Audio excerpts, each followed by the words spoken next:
all the rest. What is the management of those universities doing with those money when their staff is being paid, the personnel cost, which is oftentimes higher than in terms of budget, is paid through the federal government? What are they doing with their IGR? So these are issues we need to really know. Ask the VCs. I think the issue of going, I will provide two solutions to this from my own idea. Let every cover be paid, the students' school fees be paid to the central bank. Let's have a central distribution system for each of those schools. Number two, let's look at alternative sources of funding for our institutions. There are equity arrangement financing that can come in. There are people who can come in and all the rest. So the issue of ASUU is issue of their salaries, what they are really paying for. If you really go to understand the integrity of their demand. Thank you. Some of us who are in the system will know what is happening. Thank you, Ademola.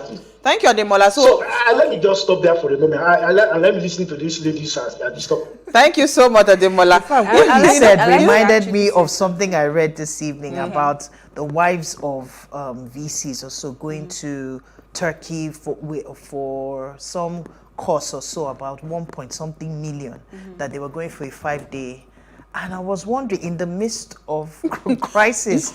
So you want to say something? Yeah. So I mean, I hear him, and I've heard that argument as well. Yeah. And I think it's valid as well. I mean, all angles are valid if you're looking for solutions, really. But I think the government has also failed in their own part. Now, from what he's saying, we're still talking about the corruption issue that we always have in every sector in Nigeria, not just ASUU right now, right?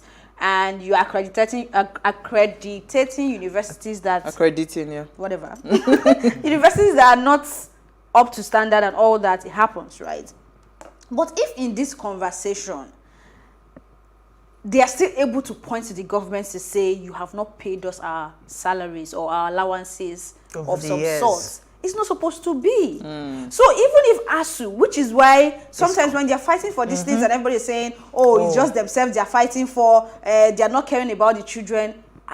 Excuse me, if you're working, you need to be paid. Yeah. So if that part of the conversation was not there, trust me, if this government has paid, they would have come out by now to shout and say, no, we've made this payment. They're still owing these people salary, which is not even supposed to be. So if you're wanting me to think from that angle, it's difficult for me because ASUU is not the only corrupt sector in Nigeria. It's not the only corrupt entity. You even be surprised that when we say we are going to pay back into CBN, it will shock you. Yeah, I was coming to the CBN one, but let me take Daniel. I want to talk about that CBN one because I don't think that formula would work.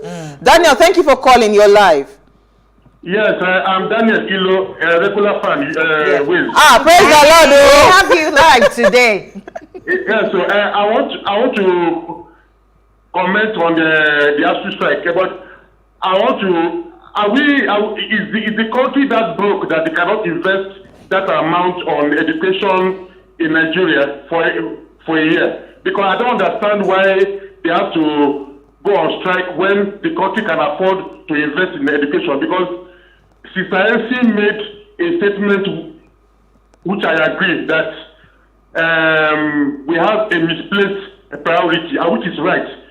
Because some of our governors and senators, House of Reps, House of Assembly, they go away with billions and kilos of naira. So are we that broke that we don't have the money to invest in education and end this ASUU strike? Thank you, Daniel.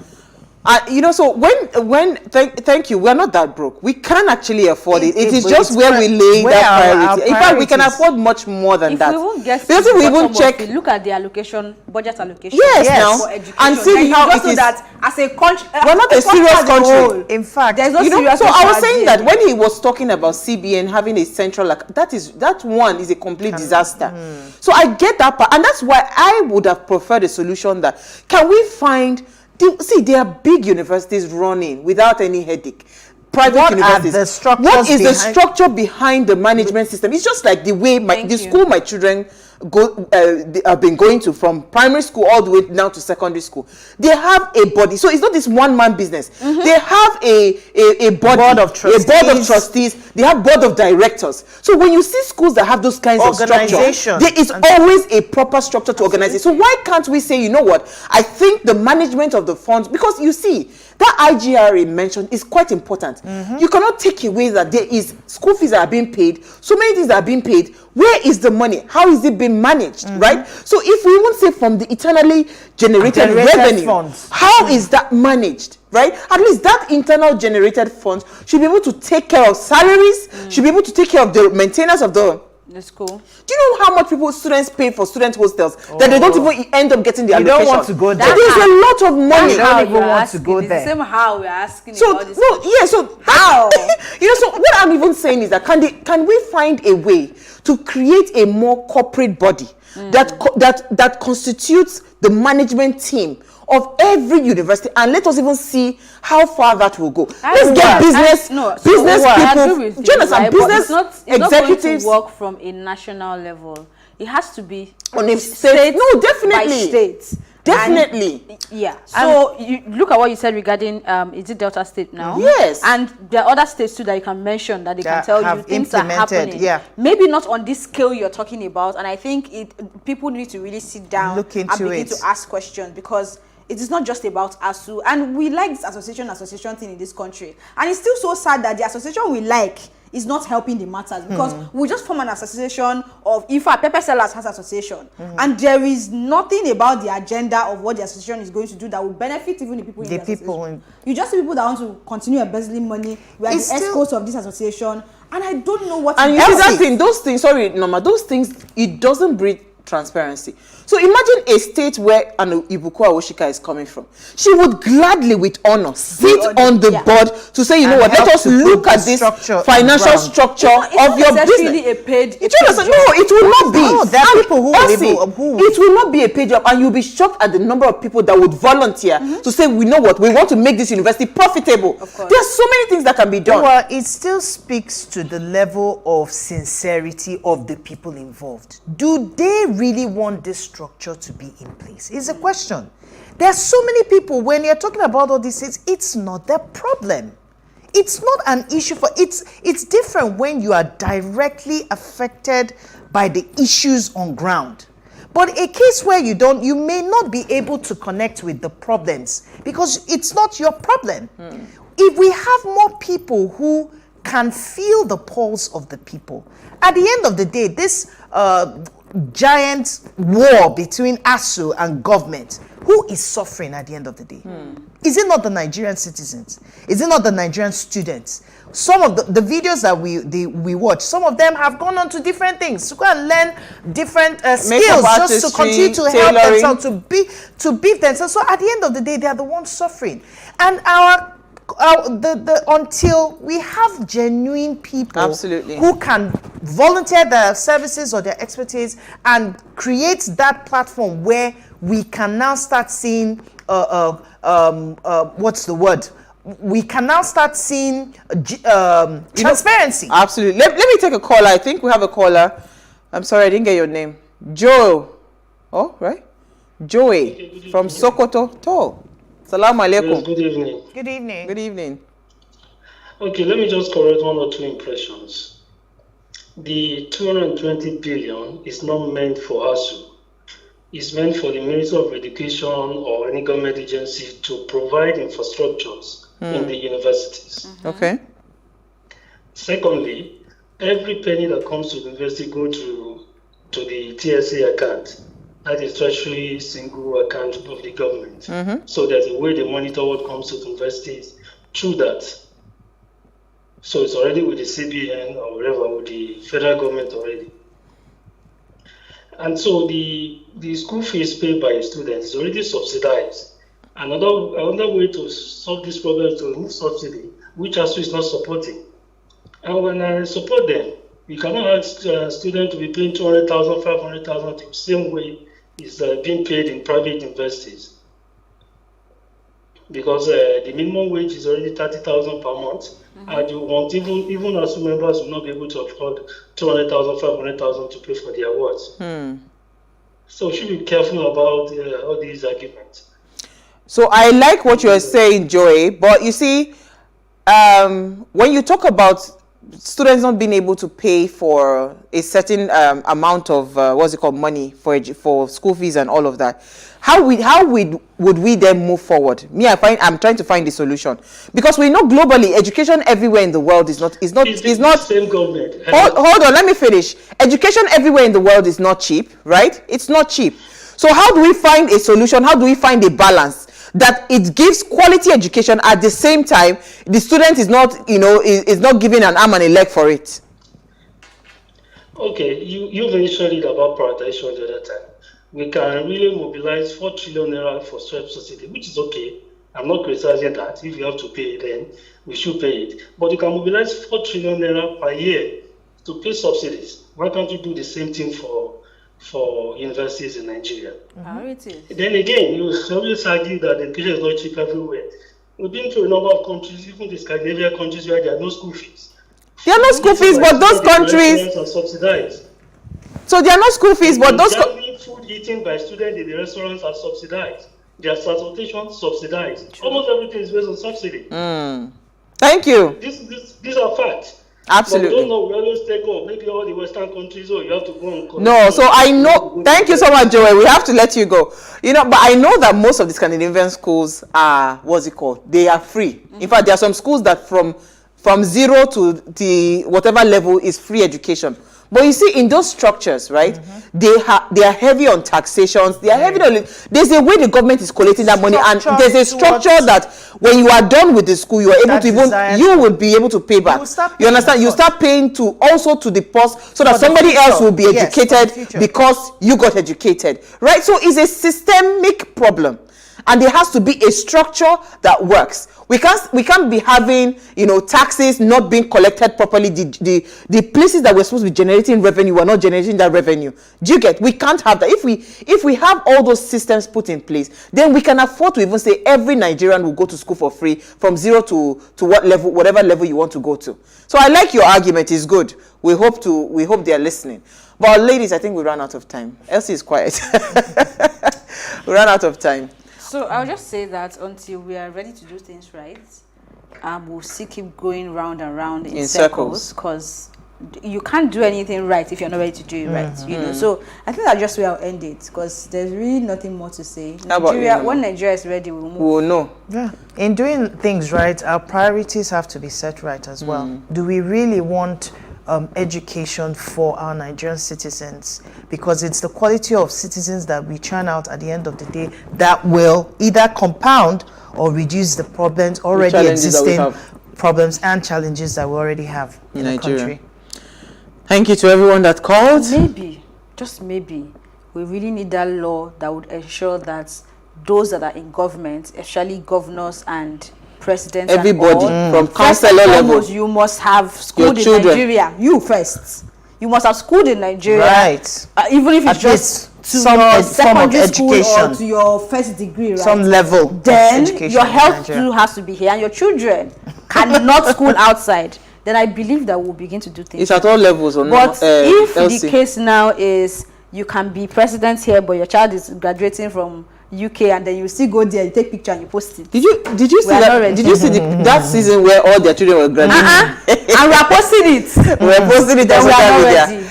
Why wouldn't they graduate? Well, so there will be strike. It doesn't really affect anybody. Absolutely. Okay. On that note, thank you to everyone that called. Thank you for your messages. Unfortunately, we did not see them. In case you sent it there. Before we go, ensure you follow us on Instagram at Wayshow Africa. You can interact with us further, drop a comment, and more importantly, follow all our engagements on social media. Like, share, invite your families and friends to watch and follow the conversation. Now, if you missed today's quote, here it is again. Education is the passport to the future, for tomorrow belongs to those who prepare for it today. I'm really, really worried about what our tomorrow looks like based on just the educational challenges or structure that we have in place in Nigeria. We'll see you guys live tomorrow at 8 p.m. as we bring another great conversation to your screen. Enjoy.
guys, you're welcome to another edition of Plus Event, and I remain your host, Ifeoluwa Oshukeye.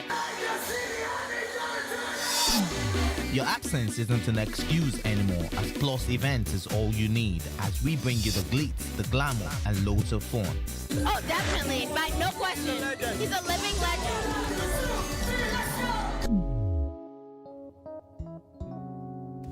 Oh, God forbid, Holy Ghost fire, I know. I just want to be blown away. I want to be wild. This is 11 years of doing it.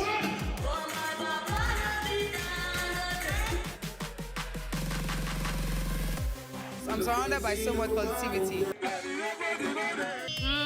No, it's okay. Yo, what's up, my people? It's your boy Starboy Terry. You're watching Plus Event on Plus TV. Stay glued to Plus TV Africa every Saturday and Sunday, 4:30 p.m. West African time.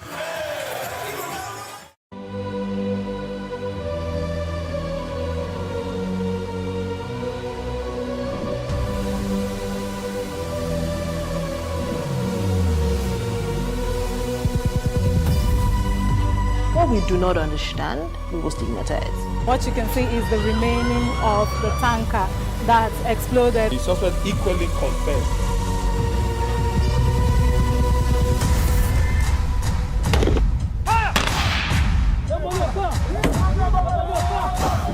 A 500 naira they collect them. If you no talk, then go beat you. Now 2,500 they pay.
Hello and welcome.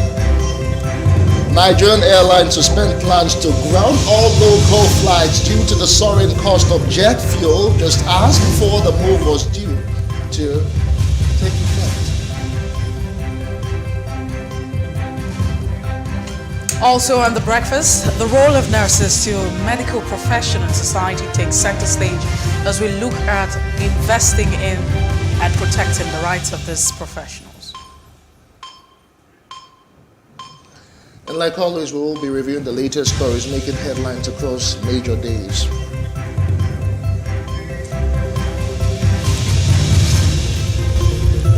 Good morning to you. This is The Breakfast on Plus TV Africa. I am Justin Akadonye. And I am Messi Bopo. It's good to be back on your screen this beautiful Monday morning. How was your weekend? The weekend was fine. I wish you could have. You didn't attend the wedding this weekend? No, I didn't. No, the wedding I have to attend is not until the 28th of May, and it's supposed to be somewhere in Benin City, Edo State.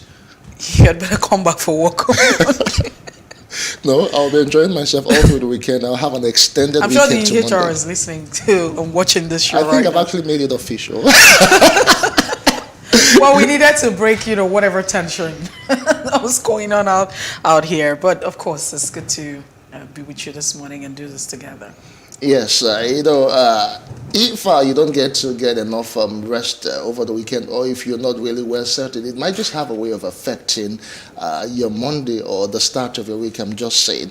But we're not talking about the weekend. The weekend has gone by. Let's just start off with a new week. It's a Monday, and I trust that you are having a wonderful time.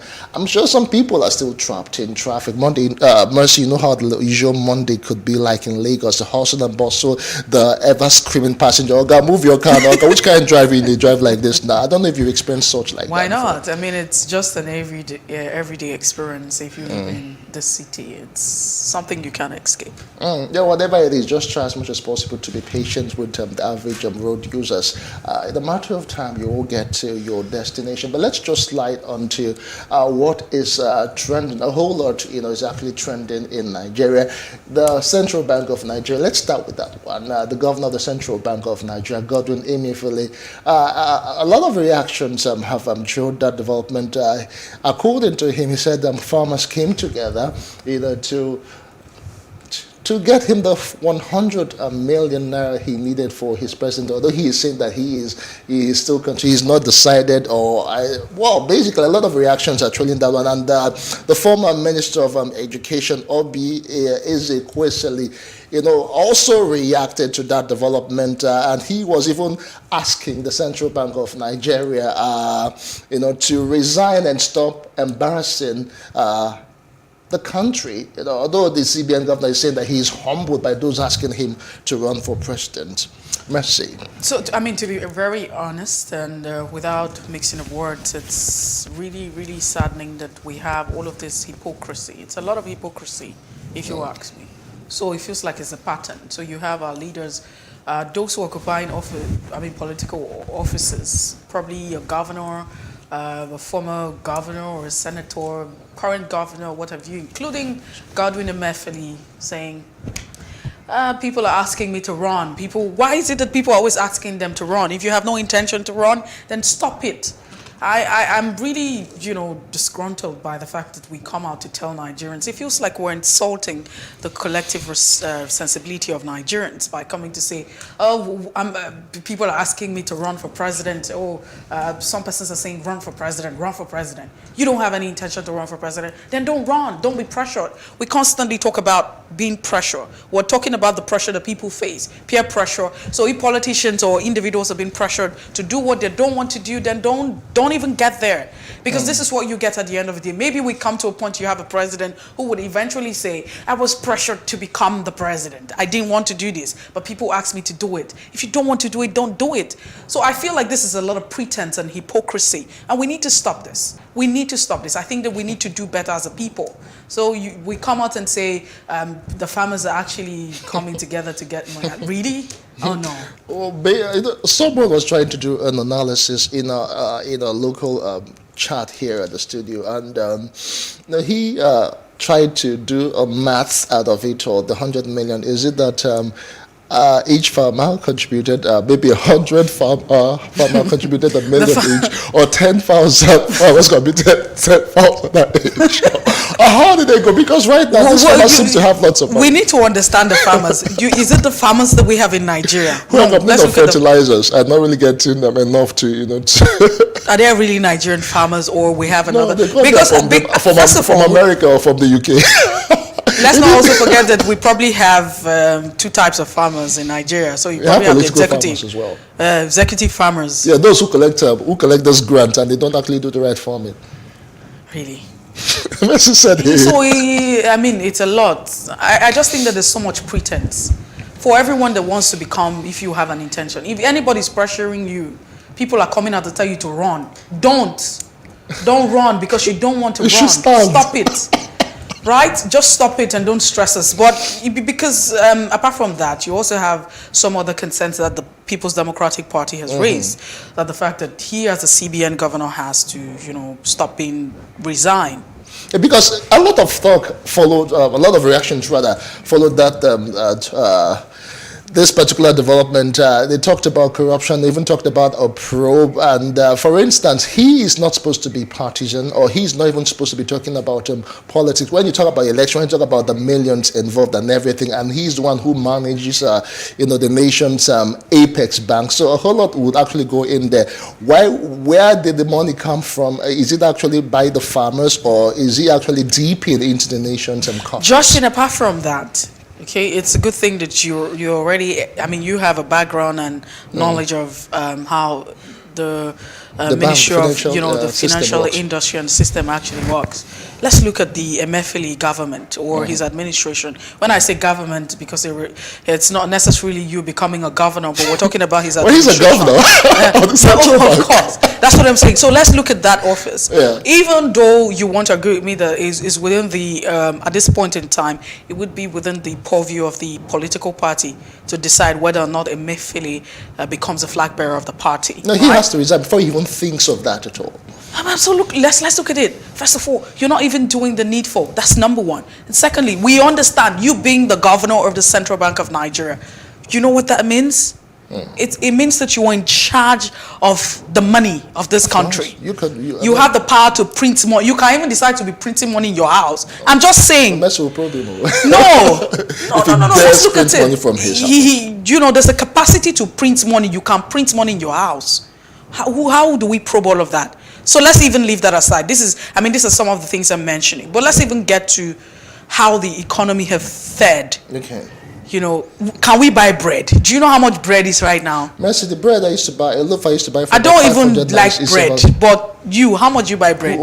So you're now saying that I like bread? Yes. Please. We need to do better. A loaf that used to sell for 500 naira before, in less than 2-3 months, it now goes up to as much as 700, 800 naira. So if you do the math, that's about how much? That's about 60%. So you used to buy the bread, how much was it before? 500 naira per loaf. So now how much is the bread? At least about 700. So we're talking about inflation here, right? Yes. We're talking about inflation. Yes. So we move away, and this is not just Emefiele right here, but you also have a lot of persons who are aspirant. But let's even stay with Emefiele. So that's inflation. You're not even able, with your government, we're experiencing this inflation. Double-digit inflation, 7 years consecutively. That's what we have been experiencing. And so we're already almost in the 8th year. So let's just say we've been experiencing inflation, double-digit inflation for 8 years continuously. And you think that it's okay that people are pressuring you and you want to yield to that pressure? What do we say about peer pressure? We say no to it. Don't yield. So he shouldn't yield. We also look at some of these governors who have come out to say they want to become president at the party level. Yes, we know that it's within the purview of the party to decide who becomes, a flag bearer. But let's look at their antecedent. Let's look at their performance, history. what they've done in their own states. Some of these governors have done nothing. They met a state, they have turned it to zero. And we know what we're talking about. So if you are not able, for those who actually believe in the Bible and Christians, you will talk about the talent. And they say you're not even able to manage one talent. How did you reproduce another one? You can't manage your state. You can't manage the little space that you're given as a governor of CBN, as a governor in your state. You can't even do anything tangible. Then you think you can take us out, you can manage the country. It's a lot of work. We can do better. But I'm hoping that the parties at the party level, the party also, will pay attention to all of these details. We can't continue like this and expect a different result. 2023 should not be a joke. I'm hoping that the political parties will be on top of their game. I hope not. I even hope the electorate are the wiser. No, because let's even look at it. So eventually you have a political party saying you become a flag bearer, and we understand your antecedent. Well, what if the political party says Godwin Emefiele eventually used to pressure? Because he's under pressure right now, peer pressure. People are asking him to go contest, from the farmers, and he doesn't. From the farmers. Oh, farmer pressure. That's a first. Okay, before we start getting into that of ourselves, farmer pressure, bread pressure, 700 naira bread. Let's just move on. I would have thought the farmers, if they had so much money, they should have subsidized.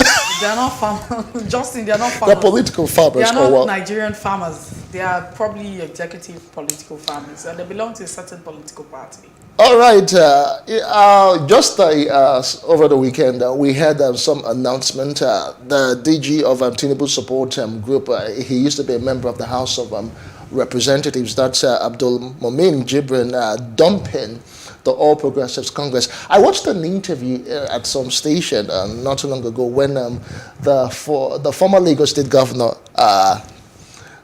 made his intention known to run, how Jibrin was actually very supportive of him, and how he tried to talk journalists down, when questions were raised, even concerning, in quote and unquote, you know, let's look at your face. Quote and unquote, the issue of having, what did they, the bullion van thing and everything. I don't want to go into that. But the fact is that he actually has resigned. It has gotten a whole lot of people talking. And he said he will be announcing his party soon. Why is this particular defection, different, Mercy?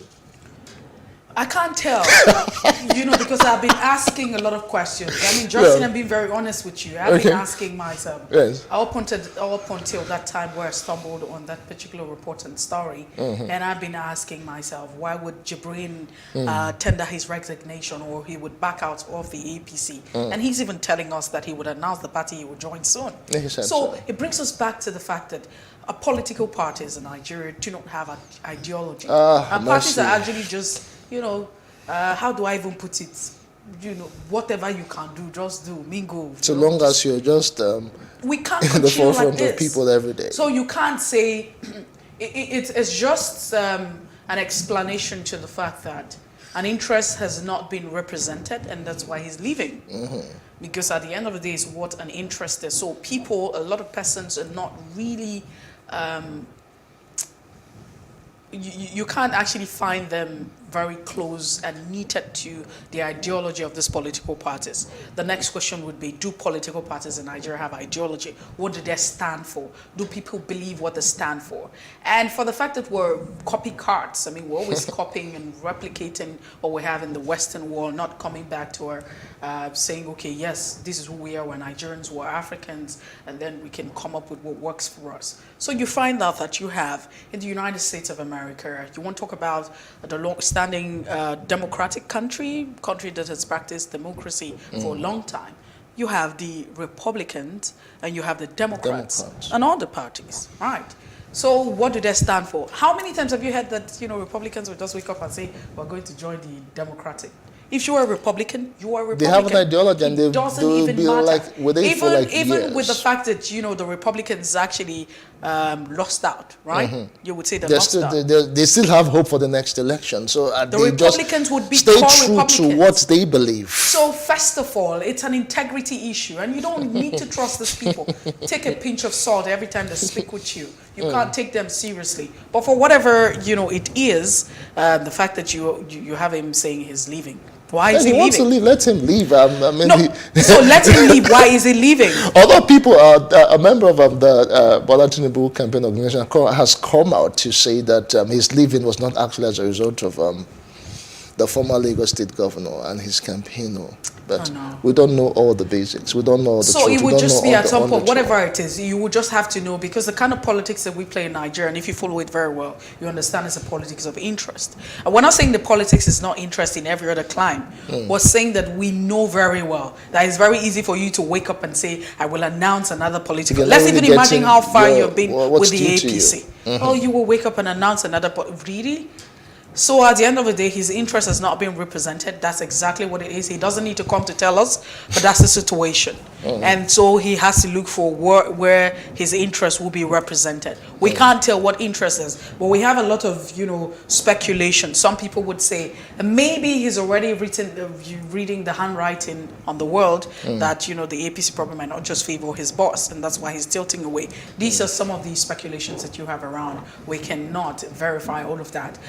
For whatever reason. But he said it's moved, and that's what happens every other time. You have people jumping from one political party to another. So you're in the PDP for 10 years, and all of a sudden you move. It's so easy. You get to another political party. This is not, should you trust the person like that? Well, the issue of integrity comes, the issue of stability of mind and stability of processing thoughts actually come to mind, because if someone is someone who moves from point A to point B just like that, you're like, this person, in your head you'll be saying this person is very fickle. Today he might say this, tomorrow he might come out and say, well, I said that because I was having stomach upset or one thing or the other. It could be anything. It could just be for any other reason. But then we wish Abdul Mumin Jibrin the best, and that would wait up. But we would also like to find out what his reasons are. Really. Yes, I'm sure over time, I'm sure in the coming days he will tell us when he announces the new party that he will be supporting this time around. And I'm sure he would explain why he's supporting the new party and why he's left the All Progressives Congress. Let's leave politics for a bit and talk about the education matters. The Academic Staff Union of Universities, ASU, has called off its warning strike, but we could hear, or there are talks of, that they might go on an indefinite. I didn't even know the strike was a warning strike, Monsieur. That warning has been a very long one. I was just joking, don't mind me. No, they were on strike for over 80 days and it was called off. So, what you see happening soon, Mercy, because they might not back down. They might just continue with an indefinite strike. So I actually saw some kind of post yesterday, but I'm unable to verify and get the actual conversation. It felt like, the federal government has signed some sort of amount. These are in the speculative. Don't quote me, okay? It's very, very speculative. We haven't been able to verify all of that. And that's why. But of course, as we're saying that we've come to the end of it. It's actually supposed to be today. It has expired, right? Today. It expires today. And that's why so it has expired. Not necessarily that they're calling it off, but what's going to be the next action? They're also saying that they might be considering an indefinite strike. Because the warning strike is over. So from the warning strike, you now decide whether you go back to the classroom or you now do something definitive. So, but let's even say that, the fact that the presidency had signed a certain amount is anything to go by. If that report is anything, or speculations that we have reports making the rounds, is anything to go by? Does it even make sense? Is there anything tangible that has been met? We need to understand. ASU needs to tell us. This has been going on for a lot of time. I feel very pained because I would tell you, Justin, that I have been a product of strike action. How long did you spend in school, Mercy? Did you do I regular 4 years? I can't tell you that it was exactly. Yes, I have. Oh, thank God. So we stayed like 6 months at home. Oh, wow. How do you explain all of that? Wow. There was a combination of some riots coupled with ASU strike. 6 months, that's a lot of time. That's almost like a semester. Okay.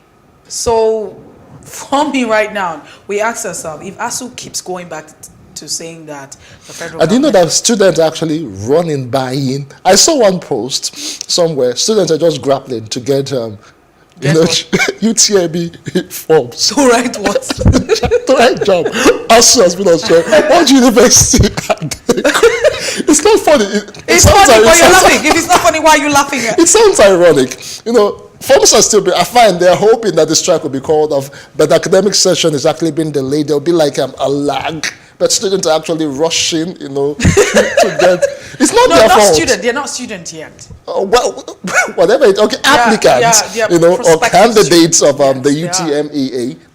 What is it called? UTME. Why am I going UTMEA? UTME. Maybe you want to say the UTAS. But the fact that we just have to fix all the rot in our education system. So it boils back to the fact that if you look at the fact that the educational system, the conventional system, universities, you have the fact that ASU can go on strike 6 months, and what are people doing? 6 months. It's normal for ASU to go on strike now. So they'll call it off, they'll go again.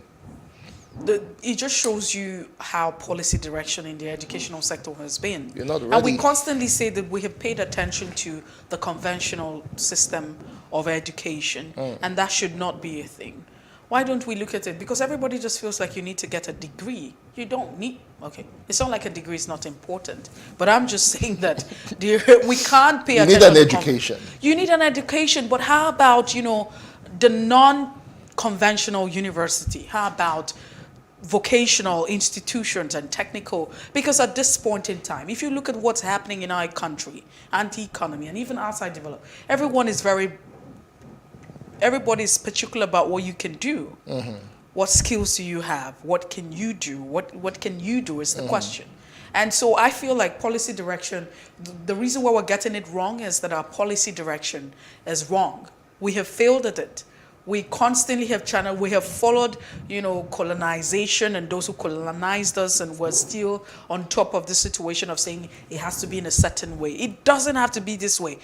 So you were laughing because it's funny, even if you find out that it's not funny, but you're laughing. But it's an irony. Why is it that people are on strike and then we saw a report saying 1.7 million persons are going to be writing the JAM? Why do you have 1.7 million trunking in to write JAM? where you have the institution not functional. It just shows you that there's a mindset and there's a policy direction that's been driven or that's been put out. And so people are just chasing it. We need to understand. I think that at this point in time, whoever is going to become president in 2023, we need to pay attention. We need to do things differently. And we also need to understand that the conventional university, we should not pay, because we go there and then you're being taught theories, but what do you do with it? Every other time you're being faced with practical issues, how to deal with life, how do we do all of that? So let's pay attention to conventional institutions and, focus and develop all of that. People can go get skills. And that's why we have the polytechnics and all of that, because... But how far have our polytechnics? That's the thing, you just and have how to invest in that sector, invest in not just infrastructure, the technology, all of that would actually make, those schools work. But we are getting a sick tune, and it's telling us that, Justin, you have to leave this segment and move on. That's as much as we can take on top of trending for this morning. We'll take a quick break. When we return, we'll go straight up to the front pages of major dailies in a moment. To join us again, it's still The Breakfast on Plus TV Africa.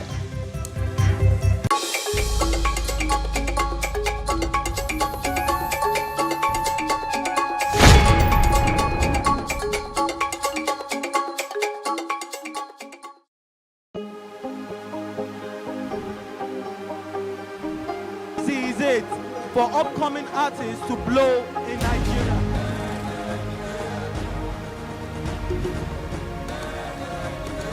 Welcome to Plus Trending. I am Bukky November, your host, saying thank you for joining us on today's episode. Welcome back. It's tea time on Plus TV Africa. Practice makes perfect. I'm not perfect yet, but I'm a lot better than I used to be. He's a king. He's entitled to marry 100 if he wants to.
Nigeria's Niger Delta region, from where the black gold fuels Africa's largest economy, where the lines between wealth and poverty has never been thinner. Conflicts, poverty, insecurity, and environmental challenges daily confront the region.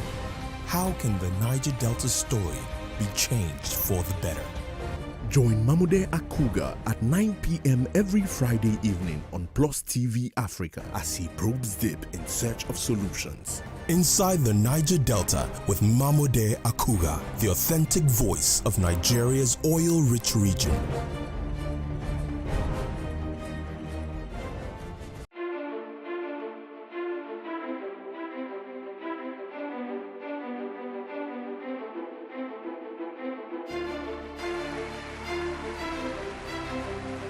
This medal has been directed to empower 1,000 persons with disabilities in each state in the next 12 months. When I start hearing the shoot of gun, whatever I've done. Every public policy has winners and losers, and some will not be very happy with you, while others, usually the silent majority, will be quite happy.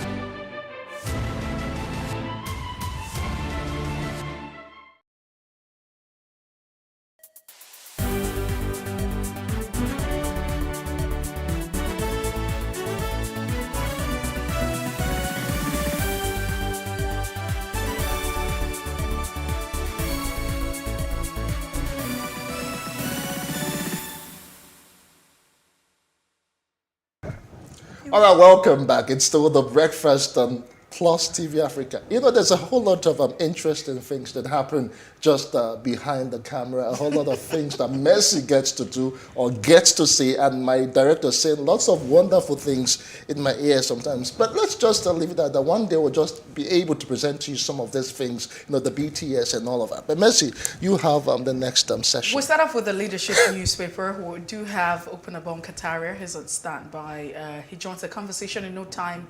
Thank you so much for being part of the breakfast this morning. Thank you, Mercy. Thank you, Justin. And good morning, Nigerians. Yeah, good morning to you.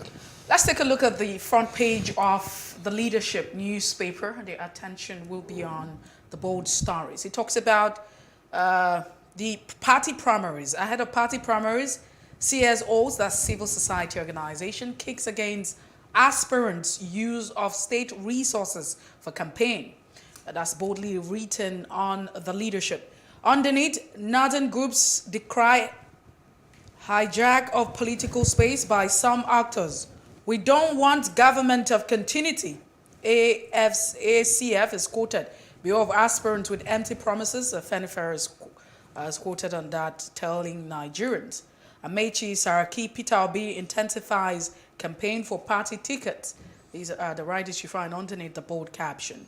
And just away from that, another caption says, ASU ends warning strike to decide next line of actions. Now we also have reports and feelers saying ASU might just embark on an indefinite strike. Some other persons are saying the presidency or the president had approved a certain amount of money for ASU to end the strike.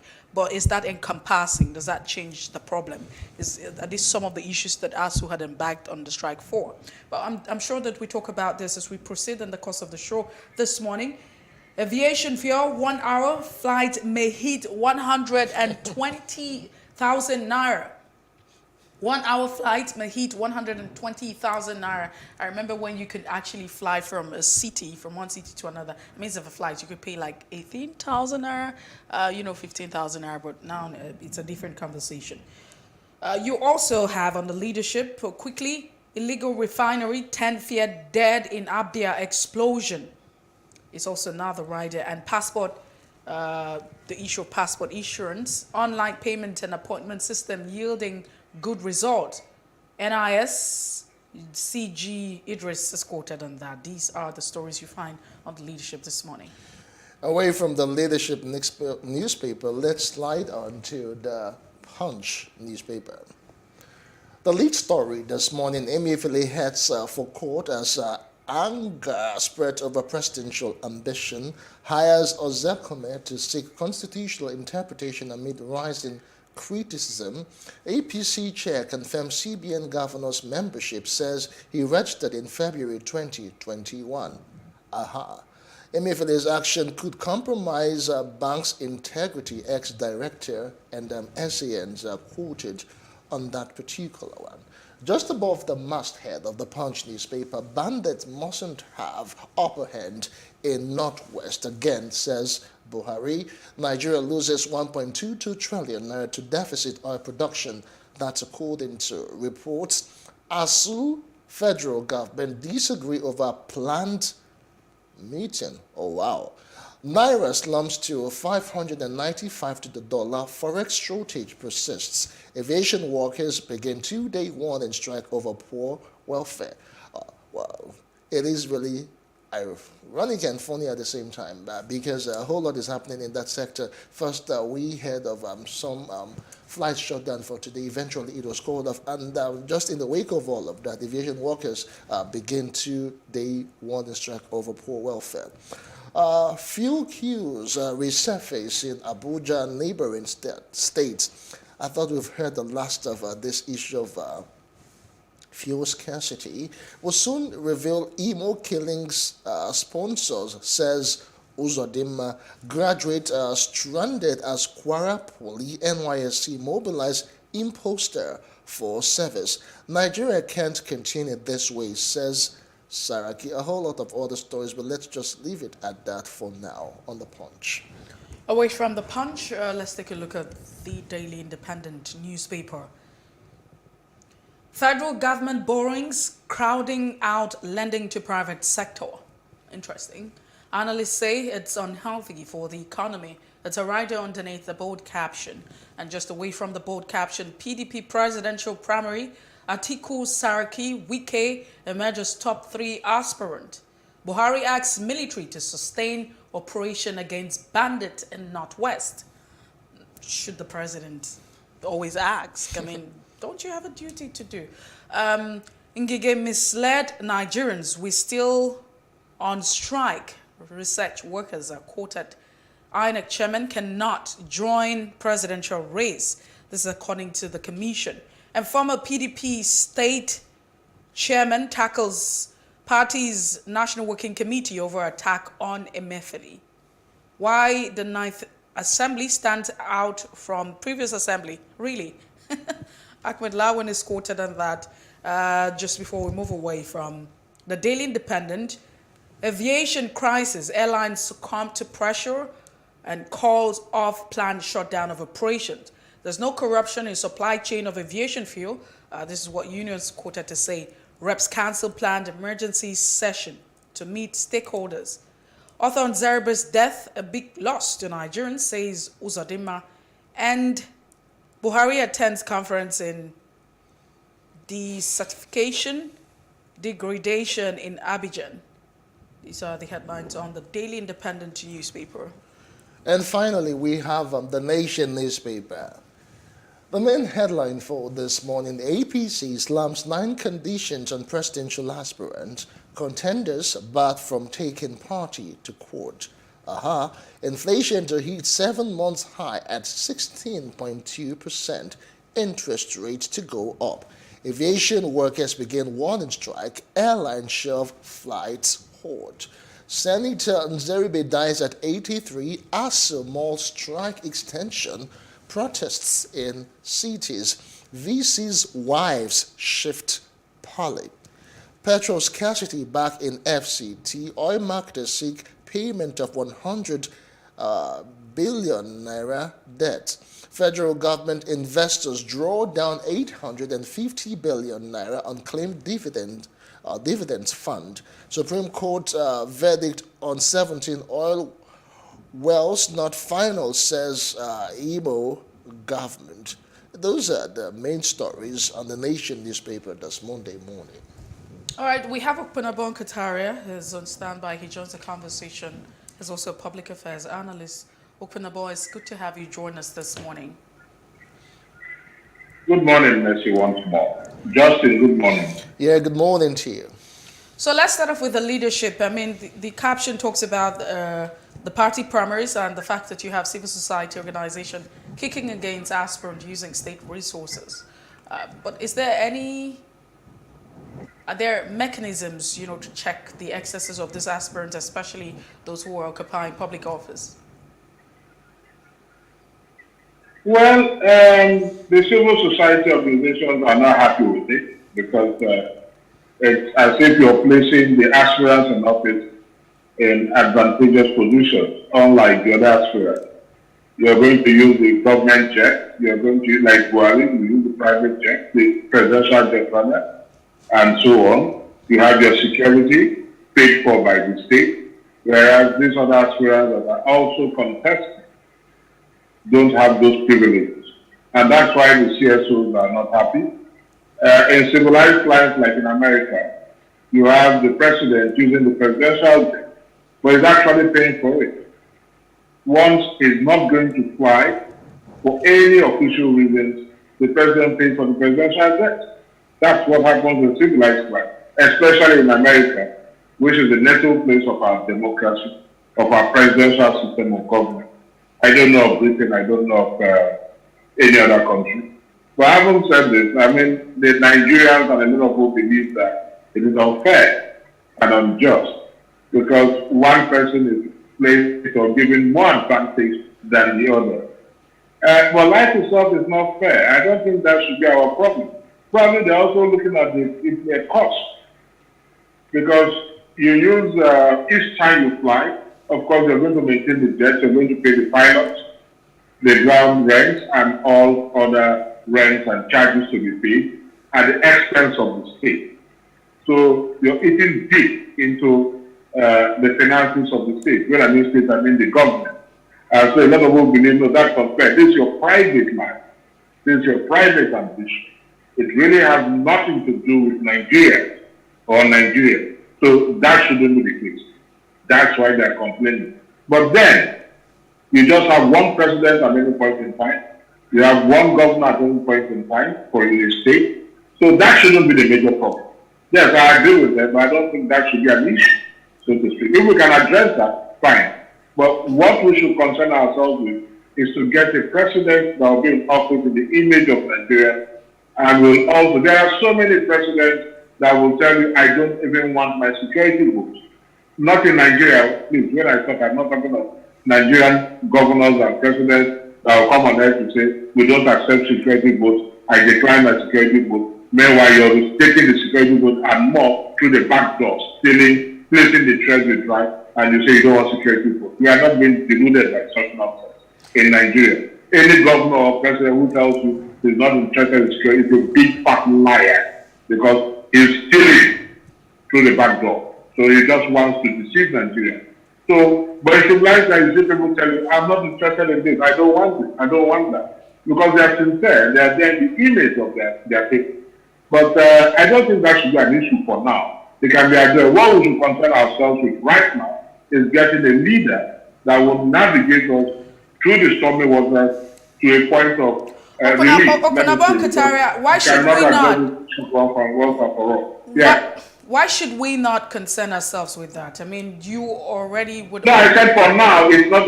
You see, the problem, we maximize the minimum and minimize the maximum. Why am I saying this? You complain, you demonstrate, you shout. You can't change it now. That's why we should concern ourselves with a leader that will think like Nigerians and act like Nigerians. Because from now, no matter what you do, there is no law prohibiting, interdicting the president from moving. There's no law. So let us get a president that will act in the interest of Nigerians, even without a law. We must not have a law on everything. No. But if you have a good leader, morality will take place. And he will know that what he's doing is right or wrong. So that's why I said, I'm not saying that it is wrong for them to criticize the use of government resources for private reasons. It's strictly for private reasons. Ambition is strictly private. I'm not saying it's wrong, but I said let us for now focus on how to get a leader that will address these issues that they have just used. It's too late to do this. Are you going to tell Mr. President not to use it? Are you going to tell the ministers not to use it? Even if they're in the presidential, they're going to use their penalty from the ministry. No, but I mean, we probably might just agree just before Justin comes in now. But I remember we had a conversation just last week with Senator Shehu Sani, and he talked about the fact that the reason why we constantly have two political parties dominant, despite the fact that you have registered political parties for the elections, 18, well, you seem to have, and he doesn't even think that we might just have a third force emerging, so we're going to go in the same circle. It's because of the money-back politics, and we can't take that out. So a system we're expecting to produce a president, that president, where would he come from? It probably will still come from a system where you have money doing the talking. And that's what it is. I completely agree with the tenor of your argument, but not with the submission. Now, you know, a lot of people, let me say this now, criticize the APC government. I also criticize the APC government. But let us make this distinction. You know, that's why I keep talking of imbecile leader followership. Let us make it. A lot of people in APC today were in PDP. And a lot of people in PDP were in APC, including their national chairman. Now, the question really has nothing to do with the party, because in Nigeria, the parties don't have ideologies. So the issue has to do with the individual. You can have a PDP and APC government, like Buhari's own, that has performed abysmally, and you have another APC government that will perform credibly. You can also have a PDP government that will perform abysmally, and another PDP. It depends on the individual. It really has All right, when you talk of party, you are talking of civilized crime. No, 1 minute. You are talking of civilized crime. So we can actually cover much ground. So let's move on. Money back. It depends on the individual. That's what I mean. We need to move away from this now. Yes. All right, so let's move move on so we can actually cover much ground for sake of time. We don't even have so much time on this particular discourse. Emefiele has been, that's the central bank governor, Godwin Emefiele, has been in the news for quite some time now. First of all, it was the fact that farmers were the ones who funded his, who are urging him to run. Right now, he's heading to court as anger is spreading over the presidential ambition. He has gotten the representation from, SAN, Mike Zerkema, trying to seek interpretation. But let me get your opinion concerning all of this. People have talked about legality versus morality, and should the central bank of governor be running, for the presidency in 2023? If a serving minister can run, why not the governor of Central Bank? That's the truth about why not? Is it because he's the governor of Central Bank? Maybe because he has so much that he's responsible. I know, I understand you. What is good for the guy? Look, even in America, the judges are appointed based on party line. That's why I keep saying it depends on the individual. They are appointed based on party line. Judges are voted. Now you're saying because he's in charge of the nation's finances. Our governor is not in charge of the state finances. Now all you need to do, that's why you have the EFCC and so on, is to probe it. Where did you get 100 million naira from? And so on. That's why you have the EFCC. Is it not in Nigeria? If the law says, as a civil servant, you ought to retire or resign your appointment or resign from office 30 days to the time, because as far as I'm concerned, that is what is subsisting. That of the Electoral Act, the court has nullified that. It's a court of appeal. So as far as I'm concerned, there is no wrong there. For now, it is what the Constitution says, which is 30 days. So if the 30 days, all he needs to do is to retire, resign within 30 days. It's as simple as that. Like the CBN governor does not deny him the right to contest. If you think he's going to use the nation's resources, you have the EFCC to probe it. That's what they should do. Because if the minister can contest, why would the governor contest? Why would the CBN governor contest? Because the CBN governor is in charge of the finances of the country. That's wrong. I don't think so. I sincerely don't think so. But don't you think, because... The Minister of Finance will also contest. And they say the CBN governor should not contest. Shouldn't they all be resigning as it is right now? Shouldn't they all be resigning as they are declared? That's what I'm saying. That's what I said. I said because, if the law says they ought to resign, don't forget, we are not talking of the Electoral Act now. Like I said, we're talking about the Constitution. The mistake the National Assembly keeps making, before you amend any law that is in the Constitution, you must first of all amend that. Before you come up with any law that is provided for already in the Constitution, you must first of all amend that aspect. Because every other law is inferior to the Constitution. And you have lawyers in the National Assembly. Why do they keep making these mistakes? If you don't amend the Constitution, every other law is completely useless. To the extent of that inconsistency. So the Constitution says 30 days. The Electoral Act is saying something else. As far as the lawyers and the judges are concerned, the Electoral Act is rubbish and it's in effect. They would have amended that Constitution first. So from now it is 30 days. Because there is a substituting judgment that there are no render that Electoral Act ineffective. So it is 30 days that we know until the Court of Appeal decides otherwise. So Emefiele is bound by the 30 days. It's as simple as that. If you talk of morality, it's a matter of subjection and perception. If the finance minister can contest, why would Emefiele contest? And you see this issue, even you talk of governors, because those they were voted in government, the president was voted in government. You say appointees should resign, but the governor who is in charge of the finances should not resign. It is contradictory. The president should not resign. You say it will lead to consumer crisis. When we have to balance this issue. Then how much will the minister steal? If the minister can steal 100 million naira, for example, the president can steal $1 trillion. He's in charge. But you say the minister should resign, the commissioner should resign, but the governor should remain in office. I mean, our legal pundits must sit down and think of how to address this issue. Because it's also unfair. All right, as we move on. If everybody should resign, then everybody should resign. Now, they'll say one was voted for, one was appointed. That is not the issue. One I voted for appointed. What they are trying to cure, what the issue the law is trying to cure, is influence, using official influence during election. That is just what they're trying to cure. All right, well noted. So, well, one would just be questioning. It's not that I'm expecting, your reaction at this point, because we're moving to another focus right here. But the question would be, shouldn't we have aspirants, people who want to become president and governors and become lawmakers, understand that there's a law already? And if there's a law that states you shouldn't do X, Y, Z, then you should respect the law. Should we always get into all of this argument? Shouldn't we get to a point where we have aspirants being responsible without having been to be poked and pushed around? It would be a conversation for another day. But let's look. I agree with you, Mercy. But don't forget, the law says 30 days from now. Because the law that is also in the Constitution and not the Electoral Act. The law says 30 days from now. But let's move away from that now. ASUU ends warning strike and decides next line of action. We probably also have reports saying that ASUU might just be embarking on an indefinite strike.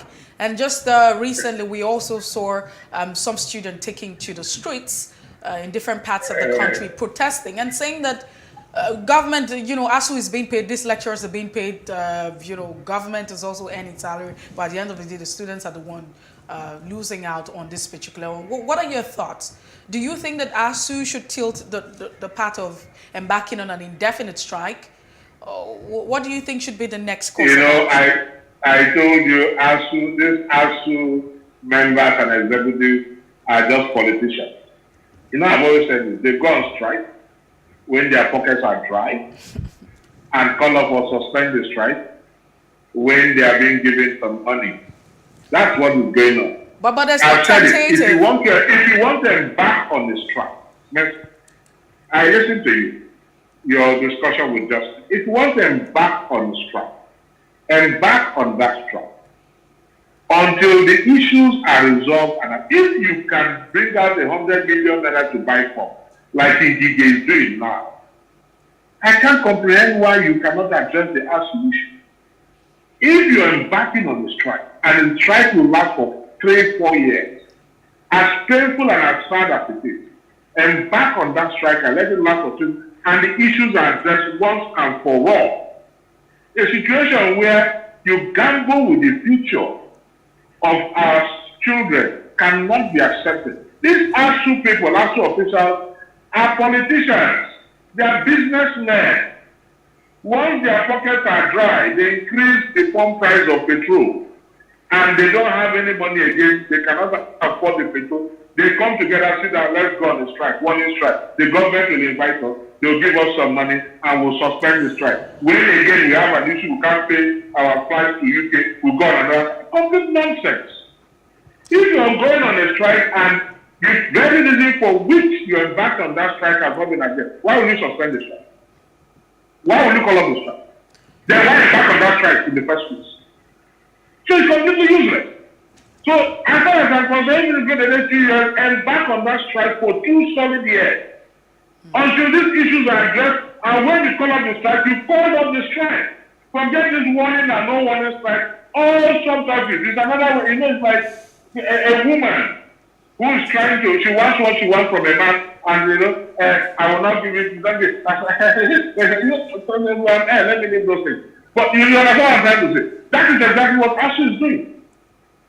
That is what ASUU is doing. Playing with the future of our children.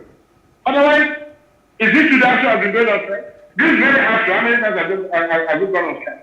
How many times have we gone on strike? 1 strike to call up. This strike to call up. 2 days strike to call up. They are all politicians. But about this area, the ASUU strike is not just totally. I mean, the reason that they have embarked on this strike, apart from the fact that government needs to pay some money, it's not about the money. They're also talking about the payment system. I'm sure that you're also in the know of the IPPIS and the UTAS. Yes. That's also a bone of contention, not necessarily because you're saying that they probably were broke and now maybe they have gotten some money, and I mean that's you saying. Look, for whatever reason, Mercy, the point I'm making is, for whatever reason,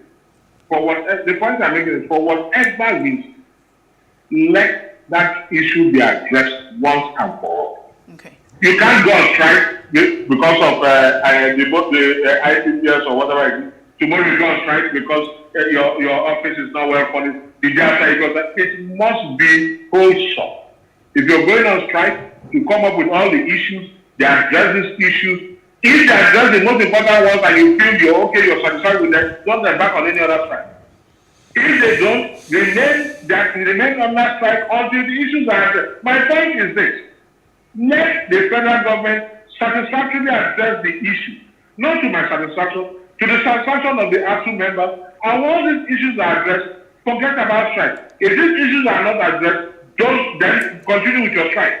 All not right, to call us today, tomorrow you go back, to call us next tomorrow, no, it makes no sense of it all. I understand all of that. Nonsense of it all. I understand all of that. So which leads to the next question, which I have stories on the Punch and some other newspaper. You know, the issue of fuel scarcity and fuel queues returning after a month of respite. Right now, we hear that there are talks of debt.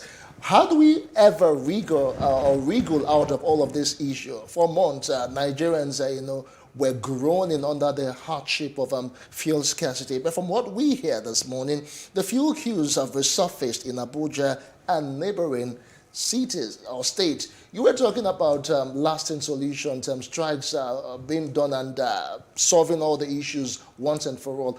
What do we do in this regard of fuel? My dear brother, it's quite simple. First, you have people sabotaging the system. The government is complicit. If well goes for 100 naira per liter in Nigeria, you take it outside the country, it goes for about 600, 700 naira per liter. They make abnormal profit from it. You don't have checks. And so the people prefer to take the fuel out of the country than to supply in here. And the government is aware of this. That is number one. Number two, are the refineries working? They are not working. This is a government that has been in office for 7 years plus. It has just 1 year. And the government promised that the refineries are going to work within 6 months, 1 year. What does that? They complained, they escalated the previous government from the outside. They got into office and suddenly realized the benefits of this racketeering, and they tuned into it. It's as simple as that. The government is not ready to address the fuel issue. They make a lot of money exporting the crude, refining it abroad and bringing it in, the microscopic few, who have their how would I call it, cohorts in government. And you have a president that is not bothered at all, because it is the government that is providing everything for it. Up to the air he breathes, apart from God, it is the government. Up to the air he breathes. So they are not bothered about the masses. So you find a lot of people exporting the fuel to neighboring countries where they make about 600, 700 naira per liter. And they are not interested in repairing our refinery. We export the crude. How ridiculous. What sort of a country do we live in? We export the crude. No more our refinery. We export the crude, refine their import. What are the charges and so on? So that is what is going on in this country. And that is why once in a while you have to scarcity. Because they send in fuel out, or they create artificial scarcity so that they can make more money. At times this scarcity is artificial, so that they can make more money. Because you must power your jet. For those that are using this smaller jet, you must power your jet. You must drive your car. You must go to work. The hospitals must use them. So you create this artificial scarcity. Because when you have this artificial scarcity, then you make more money. That is what is going on in this country. And it's sad thing is that the most infernal is that the government is complicit and silent. Otherwise, this won't happen. This won't happen. Well, quickly, as we coast it down, You have on the Daily Independent this part where you have the Senate President Ahmed Lawan saying that the 9th Assembly stands out from other assemblies. What are your thoughts? I mean, let's begin to make the comparison now. The 9th Assembly and the previous Assembly. Let's even compare it with the 8th Assembly, the one closely, very closely. Oh, no, he's absolutely right. You can't take that away. Can you hear me? We can hear you loud and clear. It's absolutely right. You can't say it stands out. Completely stands out. You know. The 9th Assembly is a rubber stamp assembly. The 9th Assembly is the Ministry of Lawmaking in the executive arm. The 9th Assembly Commissioner or Minister, who a lot of people refer to as Senate President, said from the beginning that they are not going to confront the federal government, they will do whatever the federal government says. So the Minister for Lawmaking, Nigerians refer to as Senate President, has said it all. And it stands out. Other assemblies confronted the executive in the interest of Nigeria. But our Minister for Lawmaking, who is the Senate President, said no confrontation. So it stands out. It makes it unique. So I don't know why anybody will bother about that. But if you talk of performance, it is the worst assembly whatsoever. But I think why they said it's unique, less confrontation. Less confrontation. Obedience. They are very loyal. So it is unique. Other assemblies are not as loyal as they are. So it is unique. Less confrontation. So why are you complaining? He's right. No one is right. And we should commend him for helping to destroy the nation further by not being alive to their responsibility. We commend them. I commend the Honorable Minister for Lawmaking in the Federal Republic of Nigeria. I'm not on Malamio, I'm talking of the Senate President. Because it's not that that makes laws. So I commend the Honorable Minister for Lawmaking, who is wearing the garb of Senate Presidents. All right, are we done with this segment, or can we just throw one in? Okay, let's see if we can just throw one in as we wrap up. Opunabo, let's talk about this caption on the Daily Independent, their main story for this morning. Federal government borrowings are crowding out lending to private sector. I need your reaction as we wrap up. Well, you know, I think when the federal government, the federal has borrowed so much, we borrow for everything we borrow. We even borrow to buy pants in the house. We borrow to feed the national rock. We borrow for everything. And it's definitely affecting the private sector. And when the private sector is affected, whether I like it or not, the economy is affected. Because what sustains the economy is the private sector, not the government. You have the micro, you have the macro, it's in the private sector. And when you borrow so much, for example, now I find it difficult, maybe unless it's a Dangote that will go to China to get loan and will be given loan. Nigeria has borrowed all the whole money in China. So it's affecting the private sector. And that's why people are complaining. And sadly, most of these loans you get are not necessary. And they are not put into prudent use. They are being wasted. Completely wasted. If we had a leader that is prudent and judicious, we will not even go borrowing.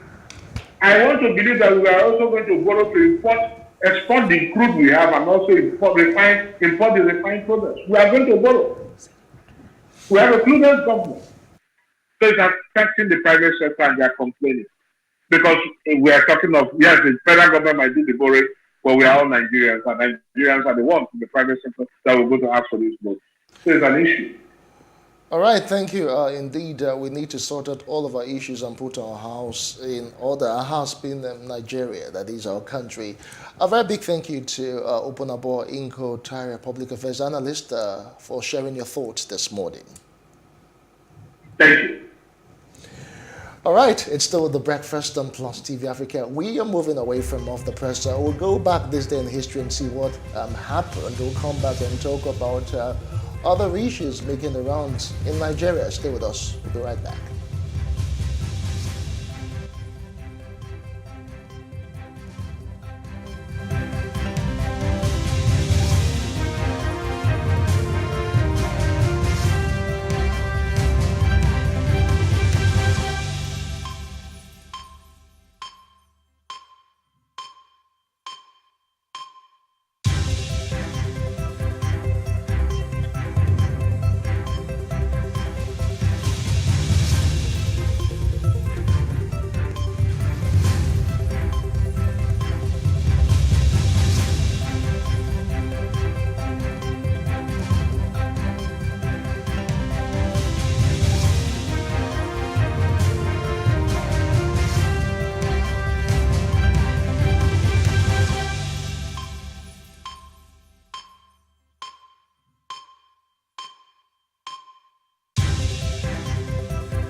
What we do not understand, we will stigmatize. What you can see is the remaining of the tanker that exploded. The suspect equally confessed.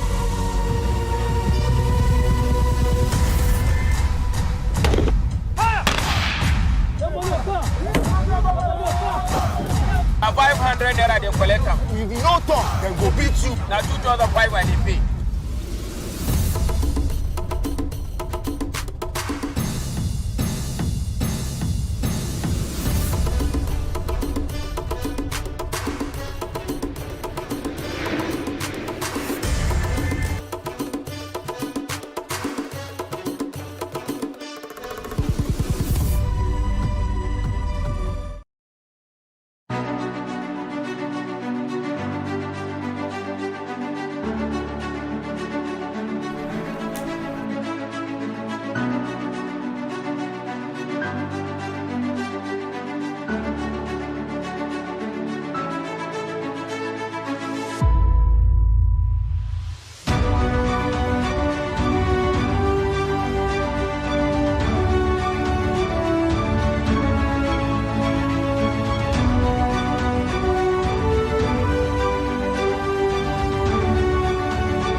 Nigeria, by extension, Africa, is faced with a lot of challenges. The growing youth population with little engagement, that is a ticking time bomb. We are a blessed people with diverse culture and highly cerebral minds who have a lot to say. And yes, we are talking. It is important we drive the right conversation that informs, inspires, influences thoughts and action. If we say there's beauty in our diversity, then let us embrace our diverse culture. We must continue to courageously be the voice of transformation as we are the hope for the future. Yesterday's conversations shape today. What are you saying to shape your tomorrow? We know you have a lot to say, and we are here to hear you. How can we have peace without justice? Plus Politics. It's not just another political conversation, it's about keeping you in the know. The relevant interviews, asking the tough questions to those that matter. Get the answers you need. Does it mean that the people who were injured, people who were shot at, those who were involved in that stampede are not going to get justice? It is unfortunate, it is sad that we have a government of deaf and dumb. Analysis from top experts. The last election was not really an election. We feel that Obasanjo has a very special place in his heart for hating Ijaw people. I think it really boils down to two things. One, trust and accountability. Plus Politics, every weeknight at 7 p.m. on Plus TV Africa. So what are the top decisions that the United States considers necessary that Nigeria must take? I like to think of my interactions as conversations, not interviews. And that's why I say asking questions is both an art and a science. Everyone says in Islam, you are allowed to have 4 wives. Is it mandatory? The right question enables answers that educate, inform, clarify, and help you, the viewer, to better understand the issue before making up your mind. Our goal is to reduce from 10 to 2 days the time it takes to register businesses in Nigeria. Join me every week on this station, Plus TV Africa, and gain exclusive access to my conversations. I'm Angela Ajetumobi.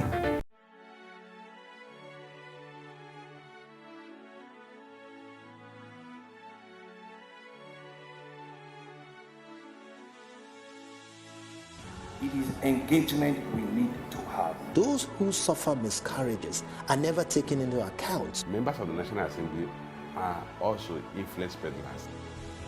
You are sitting on Nigerians' money. From the Babin, I pay my rent. From the Babin, I send my children to school. A consultative engagement. No any tangible notification before they ban us. It's one thing for people to be at your back and the heat of the moment, and another thing for them to still be with you when push comes to shove. I will do everything to take Lagos out of the national grid.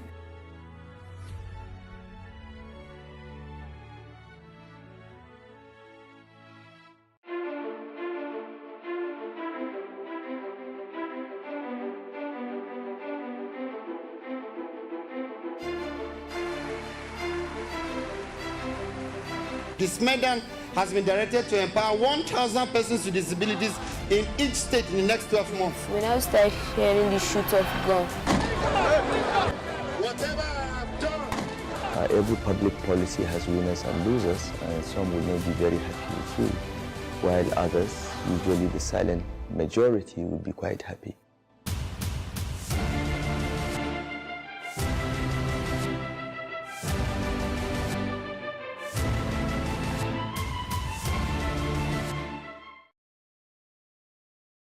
In raising our kids, parents should stop playing God. The internet is actually using the people. But when you are looking for money to help other people, then it becomes easy. Don't rush into marriage. I always say this. You rush in, you rush out. Family is the bedrock of every society and the essence of life.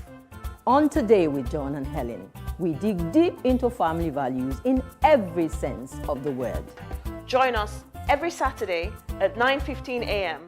on Plus TV Africa, DSTV channel 408.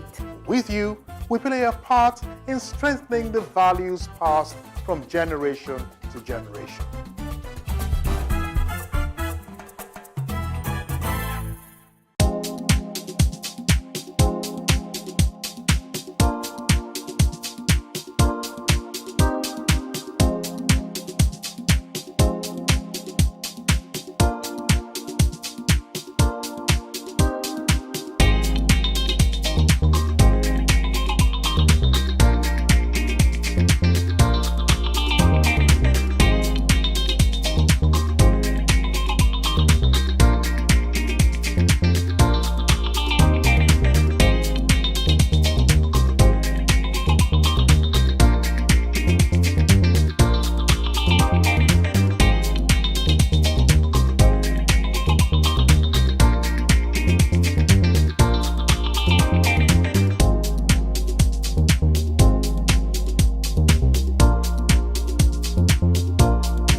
the reach of your events or business services. To advertise on Plus TV Africa, please call 0906 000 5719 or 0909 040 8408, or send an email to marketing@plustvafrica.com. Plus TV Africa. Big stories live here.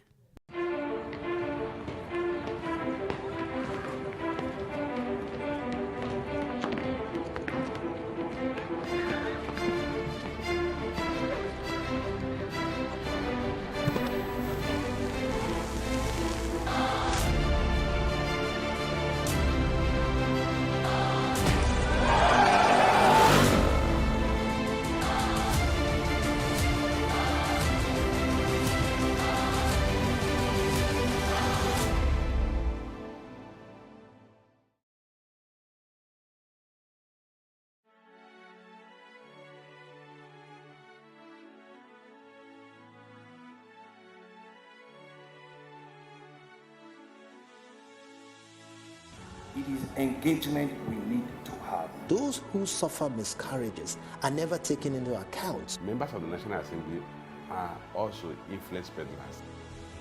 You are sitting on Nigerians' money. From the barbing, I pay my rent. From the barbing, I send my children to school. A consultative engagement.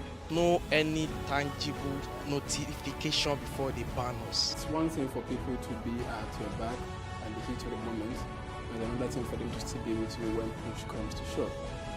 I will do everything to take Lagos out of the national grid.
Lagos, the commercial capital of Nigeria with 351,861 hectares of land, is the authentic home of every tribe and tongue in Nigeria. The state, though small in landmass, is controversially the most populous state in the country. One of the neighborhoods in the state is Obalende, located in a Tiosa local government area. The area is strategically a historic site because before the relocation of administrative capital from Lagos to Abuja, it was the seat of power of the military head of state, the Dodon Barrack. Historically, a Royal West African Frontier Force, predominantly Hausa men, were initially camped on the land where the famous King's College is situated. Then there was a need for the use of the land, and the Oba of Lagos was said to have pressured the governor of Lagos to resettle the Hausa men and sold the land in what is now Obalende to the British colonial masters. After resettlement in the purchased land, the Royal West Africa Frontier Force men named the place Ibiti Obalewade, which translates to the place where the king drove us to. Obalende, though crowded, is famous for its nightlife and for its suya sport, with a junction popularly called Suya Junction. For ease of administration, former governor of Lagos State Asiwaju Bola Tinubu created additional 37 local council development areas from the existing 20 local council areas. So the current Obalende is carved out under Ikoyi Obalende Local Council Development Area.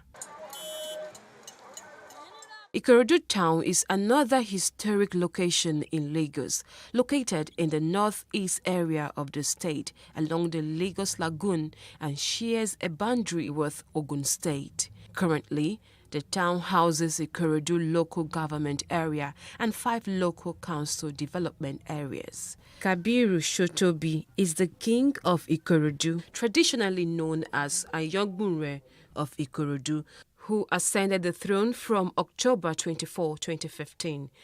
The name Ikorodu came about from people whose ancestors descended from the Remo stock of Yoruba tribe who came to settle on a plateau and named it Ikorodu, a shortened word from Oko Odu, which literally means Odu, farm. The current metro area population of Ikorodu in 2021 is 989,000, a 5.44% increase from 2020. Trading, farming, and manufacturing are some of the things Ikorodu is known for. Ikeja is the capital of Lagos State, formerly called Akeja. It was named after a deity of the Awori people of Ota, who originally settled there. The area was invaded for slaves until the mid-19th century. Ikeja, an abbreviation meaning of Ikorodu and Ekpe joint administration, was coined by colonial administrators for ease of administration. It is the official seat of the governor of the state, where the state secretariat is also located. It is also where the domestic and international airports are located. Its population as of 2006 census is 330,196. Ikeja is home to one of West Africa's largest gadget markets, popularly known as Computer Village, and home to a shopping mall known as Ikeja City Mall, which is the biggest mall in Lagos mainland and also has a cinema. These are some interesting places that make Lagos a world-class destination.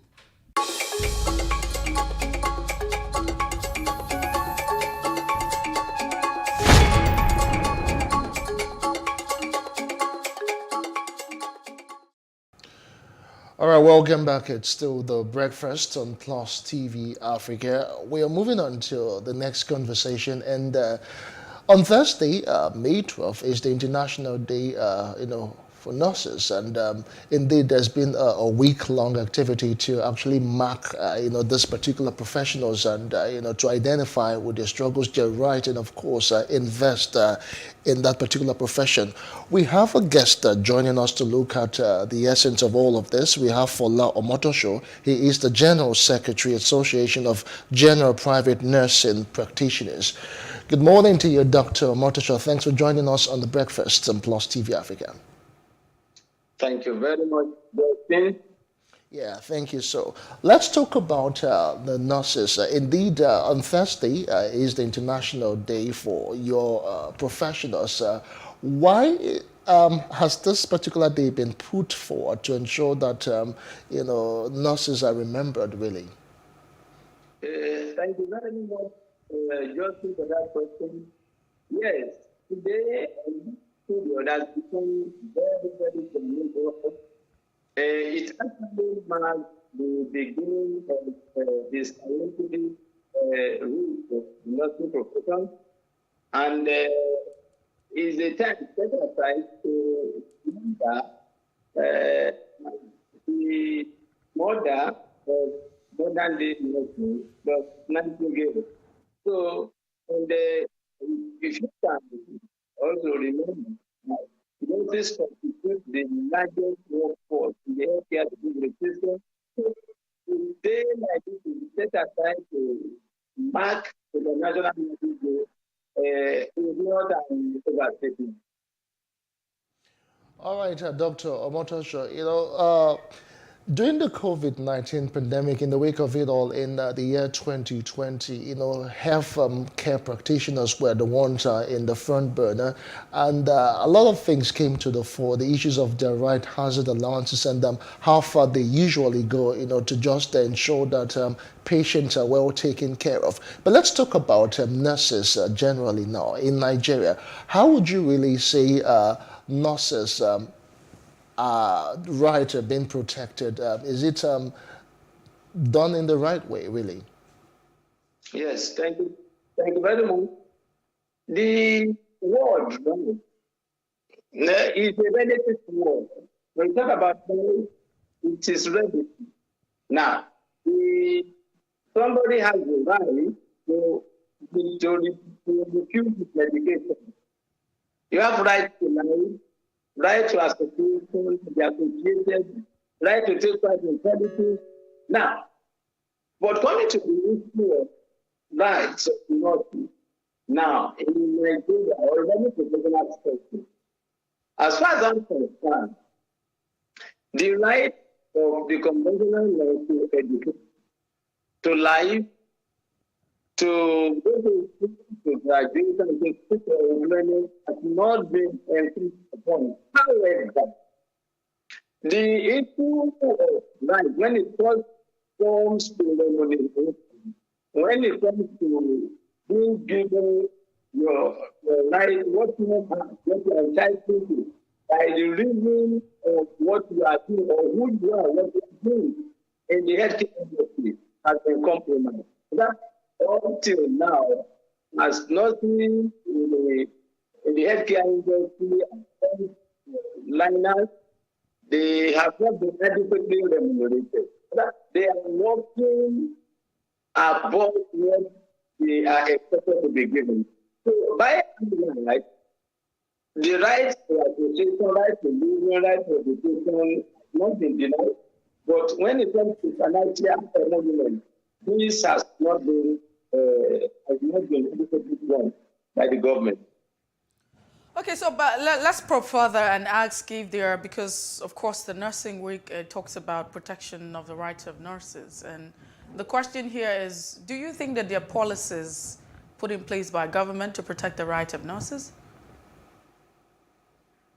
Yeah, the government is trying, but even in the stage of the policies, we find out that they are still being abused. Some of them have been beaten in the course of rendering their services. Some have been kidnapped.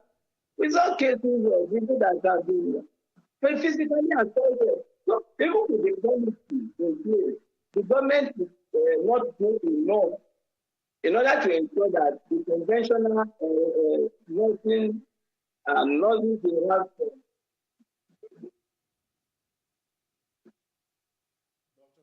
Hello? Are you still with me? Yes, we can hear you. Go ahead. Yes. They have not been adequately given the policy is that don't actually address the issue of nursing adequately as frontliners in the healthcare industry in Nigeria. So, but how do we then, there's also another issue. Now, I remember in 2021, to be precise, you had the Medical Association, NEMA, saying that they had lost over 4,000 nurses in Cross River State. And this brain drain continues. Yeah. So what do you think can be done, and what's been done to curb all of this? Because it would definitely render the sector useless. Exactly. Now, when you talk about brain drain, we are talking about exodus. People moving out of wasn't moving out of Nigeria to go to other friends to see for greater. Now, how do you now take? How do you take? Number one, policies should be put in place to adequately remunerate them. When they go out, what do they go? To go out to go and seek for. They go and seek for maybe greener pastures. Look for many areas where it is complicated for them to practice adequately. Where all the results, all the paraphernalia they need to practice, they are in place. When you practice in a place that is conducive, you're happy. When when these people insured, when they are adequately protected, when they have PPE for practice, they will stay. But in a situation where even what will happen to them in the next few minutes, you can't guarantee. There are nobody will be ready to stay behind and do the work. Even when the trade of when they are not adequately doing them remunerated and being compensated and not even being appreciated. So we stay. All right, Dr. Omotosho, let's look at some of other issues in this particular profession. You will agree with me that nursing is a noble one. Some people might even say it is a calling and not just a profession. But let's understand something about how it's really done, about nurses and the profession in Nigeria. I know we have registered nurses, we have nursing or nursing aid or nurses aid, we have mental nurses who work with mental homes and all of that, and those who also work in hospices. But how far can a nurse really go in terms of practice? Because we've gotten to see extent where nurses are actually playing pharmacists and doctors as well. In the healthcare system is a system that is made up of various professionals. And each professional in the healthcare industry has those specific roles to play. The nurse has his own role to play. The doctor has his own. The pharmacist has his. The lab scientist has his. Now, each one as a player in the healthcare industry has the conventional mode of practice, to put it that way. Now, the nurse is entitled by reason of the study or the book what he reads, right? So he's entitled by all ramifications to practice according to what he has been taught. And now, we have gone beyond the age of this is Islamic era. Now, nothing that has gone digital, nothing that has gone scientific. There are nothing in various categories. Even in hospital and emergency, in ophthalmology, in those that do the eyes, and every other way in anesthesiology. Nothing has gone beyond the state of state in the we are now in the scientific, and then nurses are building up. They are improving their profile. So nurses are entitled to practice within the precinct of what they have been taught. All right, we must say a very big thank you to you, Dr. Fola Omotosho, General Secretary of your group, and we wish you all the best as you celebrate the Nurses Weekend. Of course, all the right and all the issues that we've talked about, we trust that they'll be looked into by the government and, of course, all relevant stakeholders. Once again, thank you for your time this morning. It's a pleasure speaking with you. All right. Well, we must say a very big thank you to all of you who have sat back to watch the show. My name is Justin Academy. The Breakfast returns again tomorrow. Well, that's the size of the conversation. It's all right to follow us on Facebook, Twitter, and Instagram, and to subscribe to YouTube channel. It's at Plus TV Africa and Plus TV Africa Lifestyle. I am Messi Popo. Have a fantastic Monday.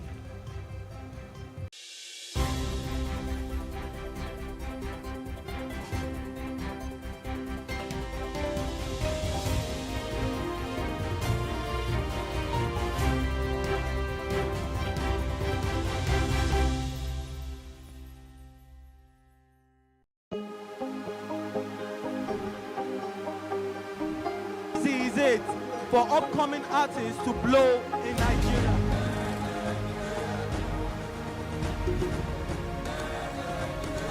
Welcome to Plus Trending.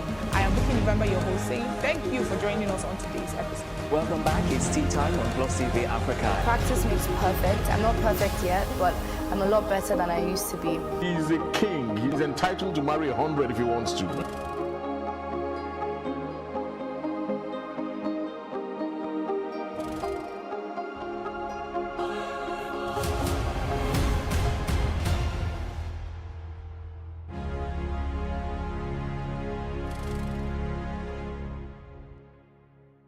top political presidential contenders for 2023 general elections. First, we have Bola Ahmed Tinubu.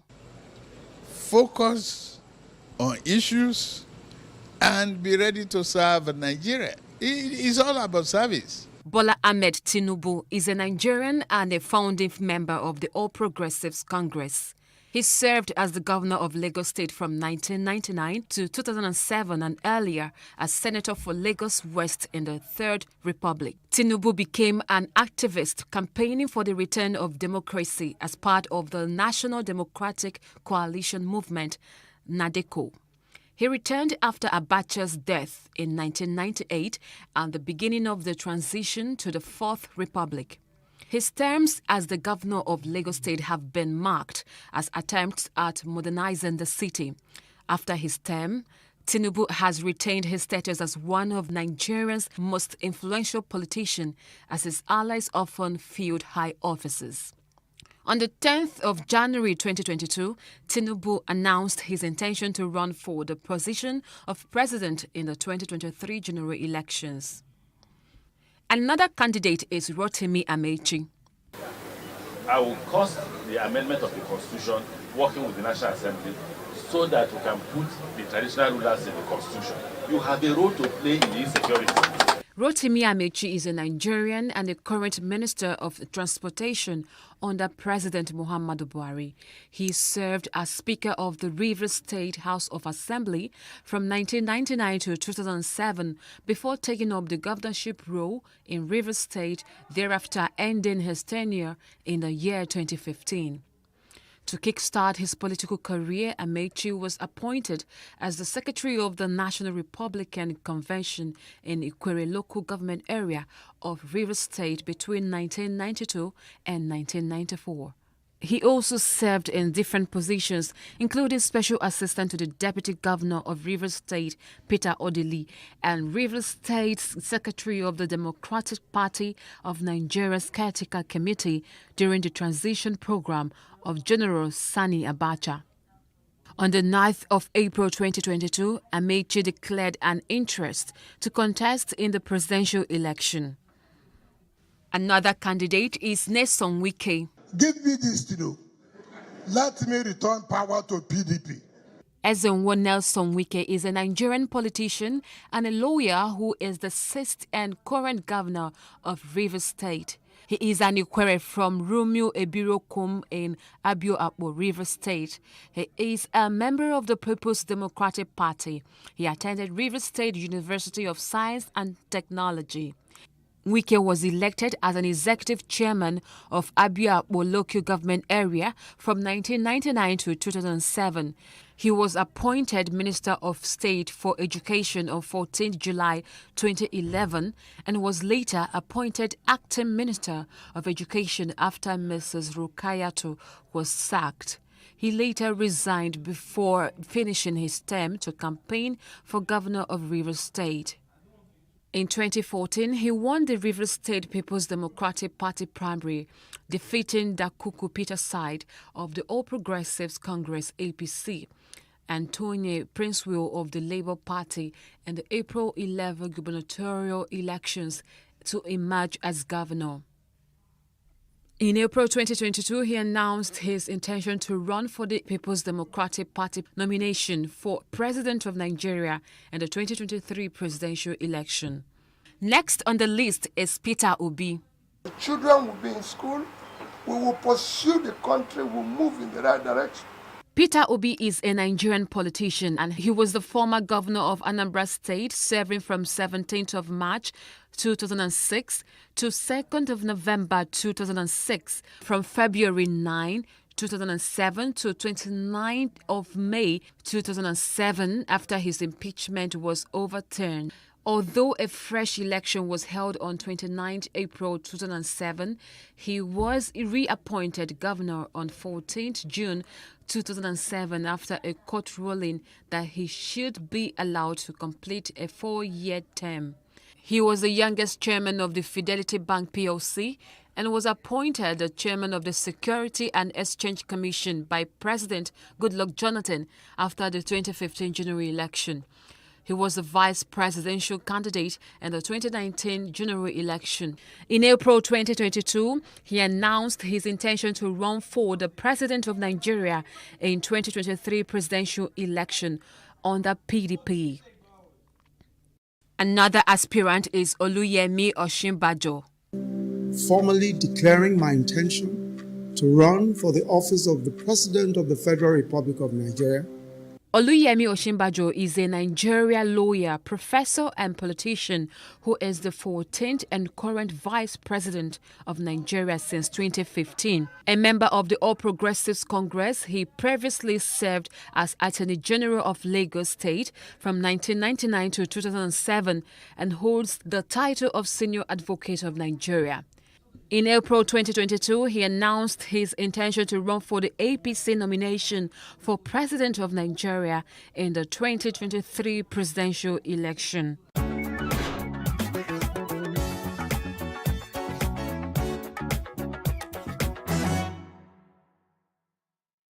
Politicizing our humanity. You see, Nigeria today has become a den of unknown gunmen. And I say that because for every new report you see now, any news, anything, you see unknown gunmen kills 20, unknown gunmen kidnaps 50. So any small thing is unknown gunmen. And the level of insecurity in the country today has risen. You know, so today we no longer ask whether our lives are, and properties are secured. We only ask who is next to be killed or kidnapped.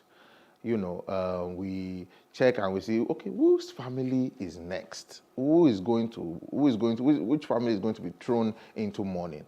So right now, Nigerians are only waiting, and we're waiting and saying, whose turn is it going to be? The level of insecurity in the country has become extremely worrisome. The lapses created by government, by the inaction of government. You know, government had the opportunity to nip this insecurity in the bud. You know, when it started, you know, it started like play. It wasn't this bad. It wasn't this bad. But now, because of government's inaction, we are caught up, and it seems as if there's nothing that we can do about it again. So now it is even worse. It is worse that we as citizens are not making enough noise about the right things. We are concerned about some other things. So despite the worrisome state of our dear nation, the plague of politicizing any little thing, you know, we are quick to say, now this party they run amo, now this party they do amo, is because of this party. And so right now, we are trivializing the problems and the challenges that we are facing as a nation. You know, so there are talks all over social media claiming that the violence and actions leading to the high level of insecurity, which now threatens our very existence, are sponsored. Members of the ruling and opposition parties have thrown all caution to the wind, and they exchange blames. It is this party, it is that party, rather than just actually recognizing terrorism for what terrorism is and taking actions to stop the incessant killings and kidnappings, which is threatening the very existence of Nigerians. We must stand united or fall divided. We must stand united. Nigeria is at the very brink. We are at the very brink of war. You know, and I don't think we are saying this enough. I think everyone is just looking at, okay, maybe because the thing never touched me, make we just look at, and everyone is just playing with the situation. The situation has become so dire and would worsen if we do not join voices and actions and implore the government to take decisive actions to protect the lives and properties of the people. We must educate and reorientate ourselves. We must advocate for peace and tolerance. Negative and irresponsible tribal comments, you know, it has no other thing to do than to incite violence. So it breeds this intolerance that we have for ourselves. And this tribe will say, now these people, if these people come out, we go get peace and all of those things. And then we wonder why some people are killing another tribe and why another tribe is killing another tribe. So I feel we must be able to preach peace and preach unity, if at all we want to see the end of this insurrection. I have always said this, and I think this is time to say it again. In terms of, if we're talking about security, I think the time for decentralization is now. The power that the federal government wields as far as security is concerned is too much. And it would seem that even that power now is overwhelming, such that they don't even know what to do with the power again. Assign state governments with the task of security responsibilities. Yes, at federal government level, there are some powers that you cannot just take away. But let the security apparatus in the police, security operatives that you have, let them be responsible to state governments. Let state governments take charge. Let them take charge. A governor of a particular state will not be looking at while his state is burning, and the governor is crying to federal government to come and help. So what then is the duty and what then is the work of the state government? We had mentioned earlier, but I'm just going to chip in again, that religious leaders have a role to play. You find religious leaders being totally irresponsible and reckless with the comments that they make, knowing fully well the power that you wield as a religious leader, knowing fully well the hundreds of thousands, perhaps millions of people that listen to you and take your word as law. You need to be very careful. You need to be cautious of how you urge people on, because comments that you make in ways incite violence against perhaps other religions, and then you have this religion attacking this religion. Oh, they attacked us first. Oh, they attacked us first. So I think now is the time for our religious leaders to come together and preach peace, and tolerance is very important. So once again, I would say conclusively that I think we need there's never been a time to call for peace and to call for tolerance and to call for unity as now, using our voices, using our platforms to advocate for peace. Because at the end of the day, like I said, it's just turning and turning and turning, and Nigerians are just looking at who is the next person to fall victim.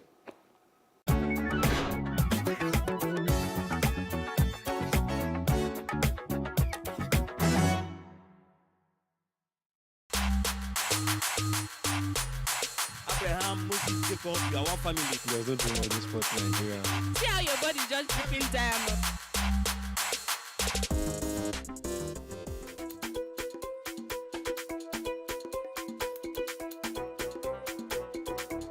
Whenever there are misunderstandings with both couples, I think it's not easy to settle it when they are from different cultural backgrounds. You understand? Mm-hmm.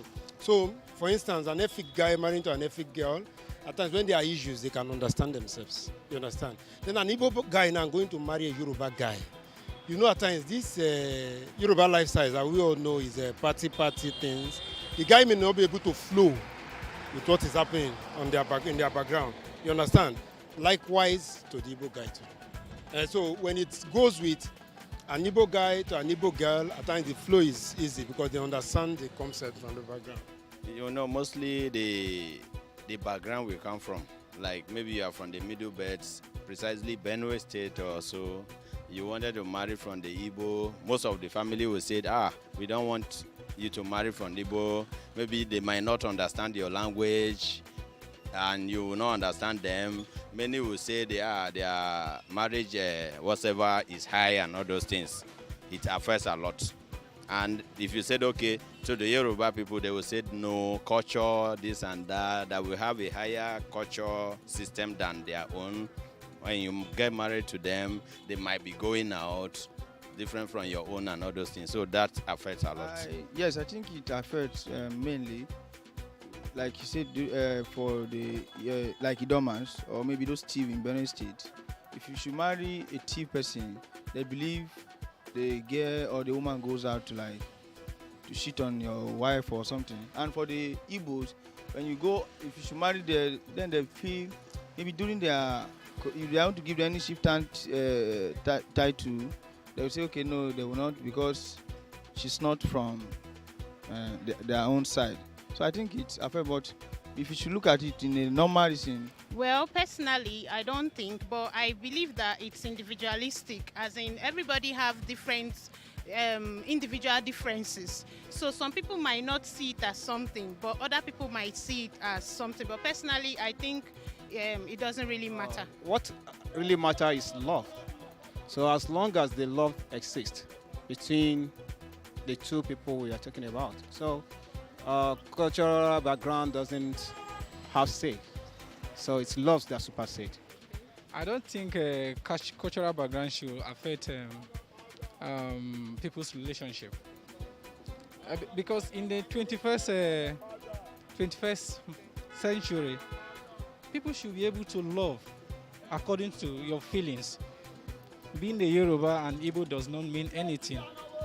All you needed in a relationship is just the understanding. Once you can be able to study the person very well, and her character aligns with yours, it can start like a dating, from dating to courtship, from courtship, then to a serious relationship. And then once you can be able to find out that everything can work well for you, then you can go ahead into the relationship.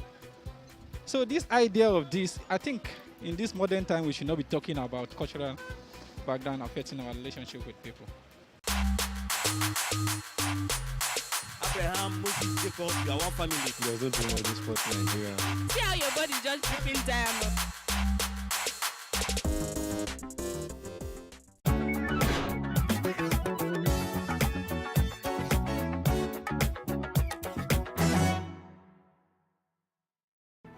There is no voting on social media.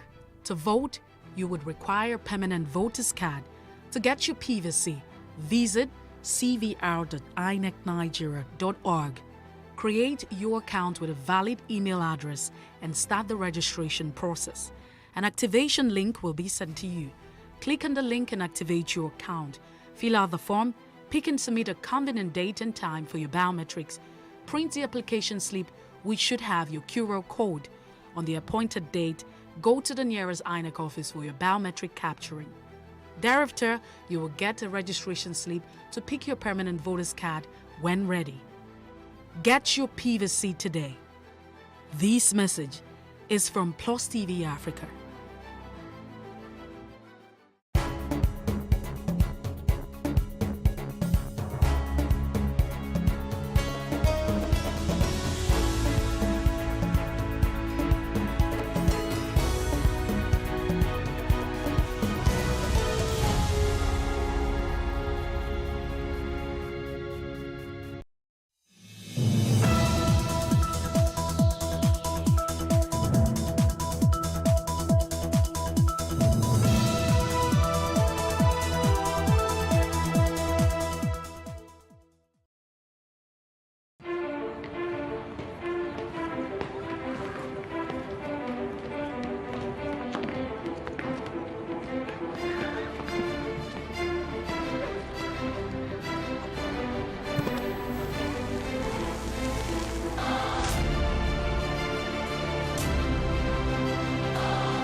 What we do not understand, we will stigmatize.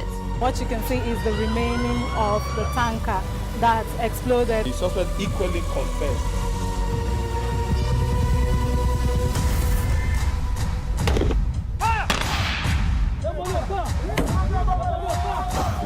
A 500 naira they collect am. If you no talk, dem go beat you. Na 2,500 they pay.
It's not just the parents that have to do this.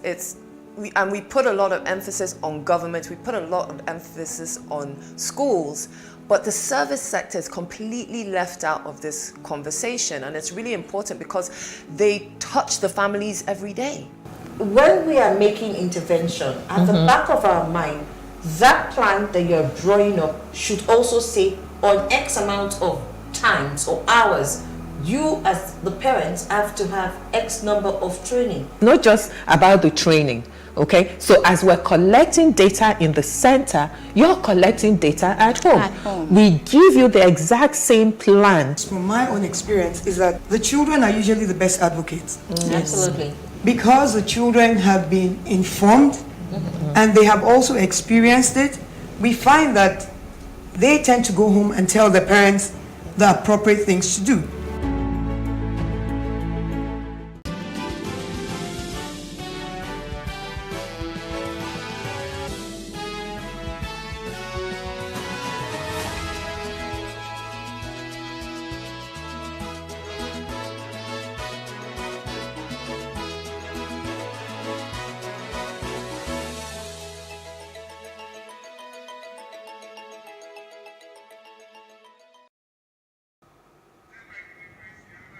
Good morning, I am Mercy Boko. This is the news brief.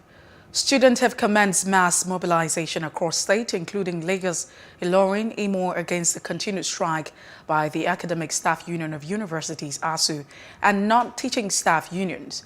According to flyers and feelers seen trending on social media platforms, students in Lagos will gather at Yaba for action.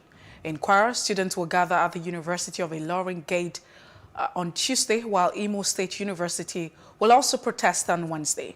On social media, hashtags such as hashtag End ASU Strike, hashtag Federal Government End ASU Strike now toppled Twitter trends. The airline operators of Nigeria has suspended its decision to withdraw its services across the airports in the country. Barely a day before the association planned to effect the withdrawal, it explained that it was suspending the decision in the interests of national economy and security consideration. The president, Abdul Munaf Sariner, announced the suspension in a statement jointly signed by 6 members of the association. Earlier, the Ministry of Aviation has assured Nigerians that members of the AON were reviewing their decision to withdraw services on Monday, May the 9th. It confirmed that Ibom Air, Green Africa Airlines, Arik Air, Dana Air, and others said they would carry on with their normal flight schedules. We spoke to Dr. Abdul Munaf Yusuner, President, Airline Operators of Nigeria, and Wally, aviation expert. Take a listen. We know that it will get to this level that the airlines will decide to take the action that they plan to take. If we remember closely, some few months ago, aviation fuel rose from almost 250 naira per liter to 500 and 600 naira per liter. And the airline operators had a meeting and decided to adjust fare to 50,000 naira for one way. And that was the base fare, that was the least fare. And there were a lot of outcry against the airline operators. But if you look at it holistically, you'll find out that the airlines are going through some of the difficult times. Aviation fuel takes about 40–45% of the revenue of airlines. Even at 50%, it becomes very, very difficult for them to remain afloat. What are they going to do? The best thing for them to do, which they did, was to raise airfare to 50,000 naira. But if you look at the situation very well, you'll find out that how many people, like the AOM president said, how many people can really afford 50,000 airfare in this economy? I do not know how the airlines are going to survive, because if they try to adjust this fare more, they have competitors in Djibouti, they have competitors in Mazamaza, they have competitors in Onyibo. And these competitors are the road transporters. A lot of people will take to road transportation, even with the attendant security on our roads. We take a break now. When we return, the news brief continues.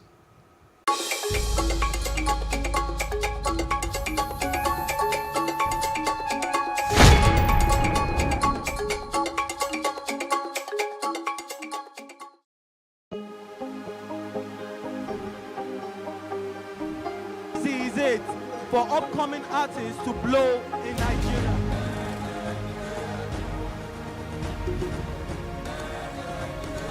Welcome to Plus Trending. I am Bookie November, your host, saying thank you for joining us on today's episode. Welcome back. It's tea time on Plus TV Africa. Practice makes perfect. I'm not perfect yet, but I'm a lot better than I used to be. He's a king. He's entitled to marry 100 if he wants to.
Welcome back. It's still the news brief. We sincerely apologize for that break.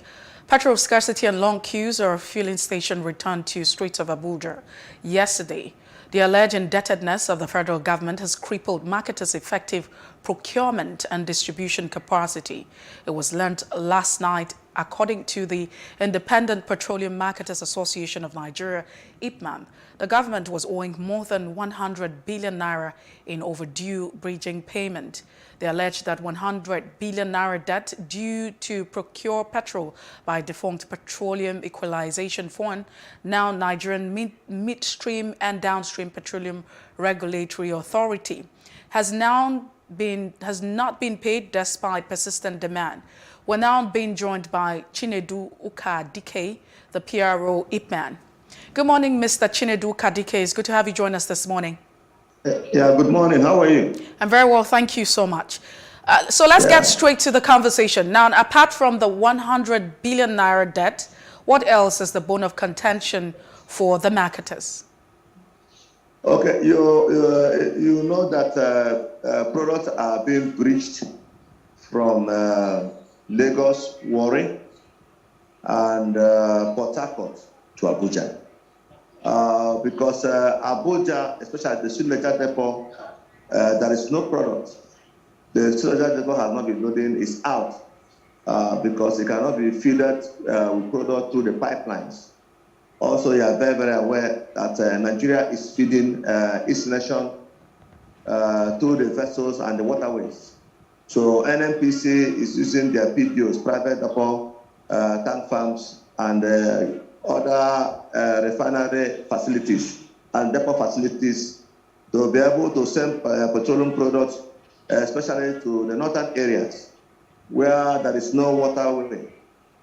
So, during this period of time, there is this economic aspect of the PEF, which is germane because marketers are not getting their payment immediately. And also the high cost of diesel. Diesel is at almost 670 naira now per liter.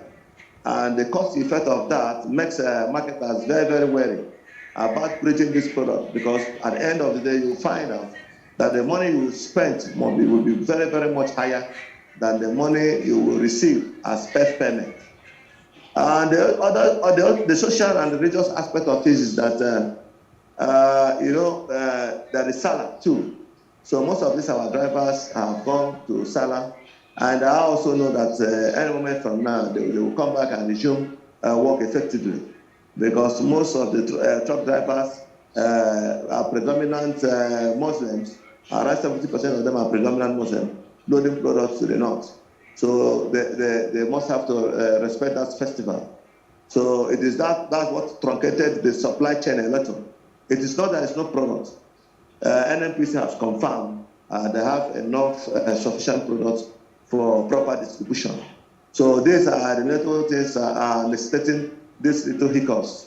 But I also want to advise Nigerians, especially those in Abuja, not to indulge in panic buying. Because any moment from now, this issue will be faced within this week, when full operations will start. When federal government has also promised that they are going to look into the claims of marketers and be able to settle source.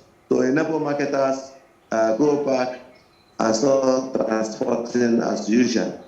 But I also want to appeal that it is so important the federal government should look into our pipelines so that we will not be able to be saddled with this kind of excuses about PEF. If our pipelines are in order, I also believe that the issue of this PEF will not arise, or this huge amount of PEF indebtedness to marketers wouldn't have arise, because marketers would have been loading from their TDZ, and which is very, very close to the area of dispatch and the distribution to individuals. Okay. Thank you. All right. But is there a way to reach an agreement with the federal government on installmental payment?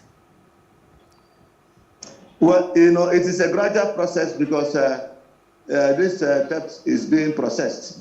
And I also believe that it's up to 8 months, 6 months, that some of these bridging claims have been lying there in over 1 year. Some of these bridging claims have been lying there in PEF, and market has really indebted.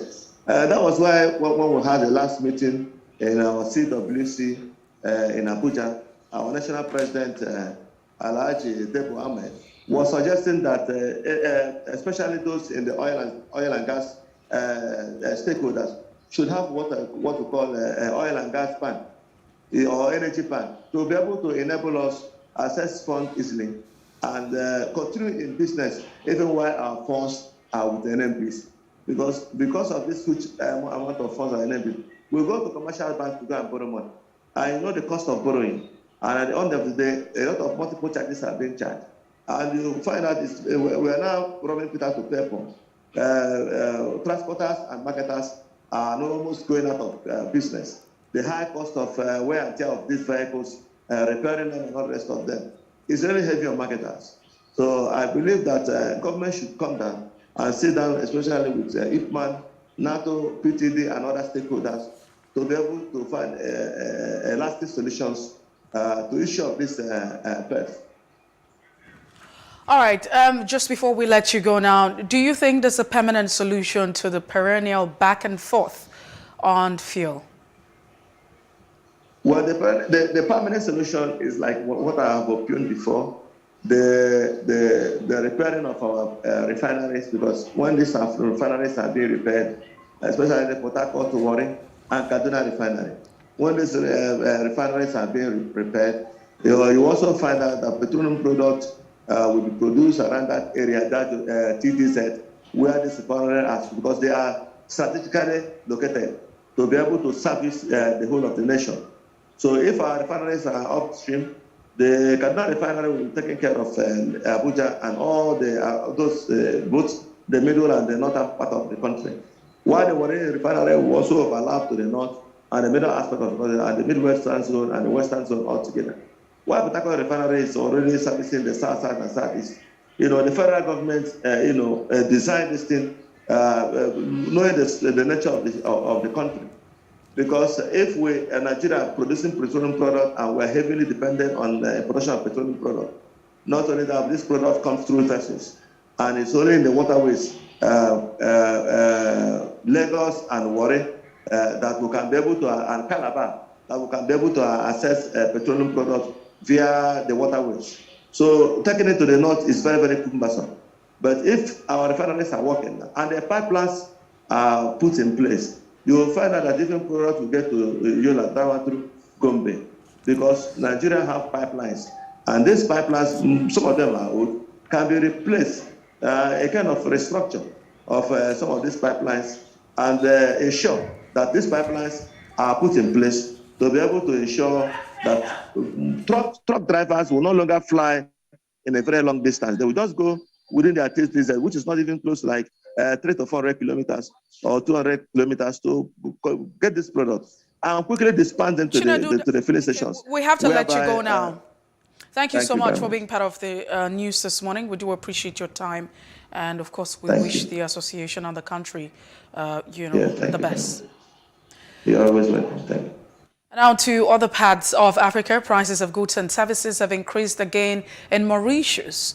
The increase takes place despite the riot against high cost of living that shook the country last month. From Saturday, public transport has become more expensive. Bus and train fares have gone between 25 and 40%. The government has already invested 1 billion rupees to control food prices. It is actively consulting with economic and social actors to present the national budget to the population in few weeks. And U.S. First Lady Jill Biden joined Slovakian Prime Minister Edward Heger to tour border posts on the Slovakian and Ukrainian border yesterday. Biden spent her first visit greeting aid and volunteers and social officials at the border and touring different areas of the post. Earlier in the day, she met with the Ukrainian refugees in eastern Slovakia. She spoke with refugees' families, volunteer and local authorities, workers at a refugee center in East Slovakia City.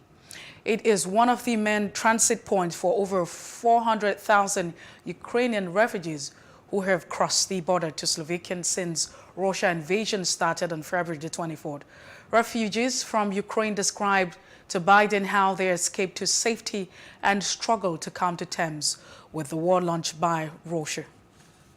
How do you explain it to your children? How do you explain the war to your children? Very difficult how I explain. Julia, як я тобі поясню, що таке війна?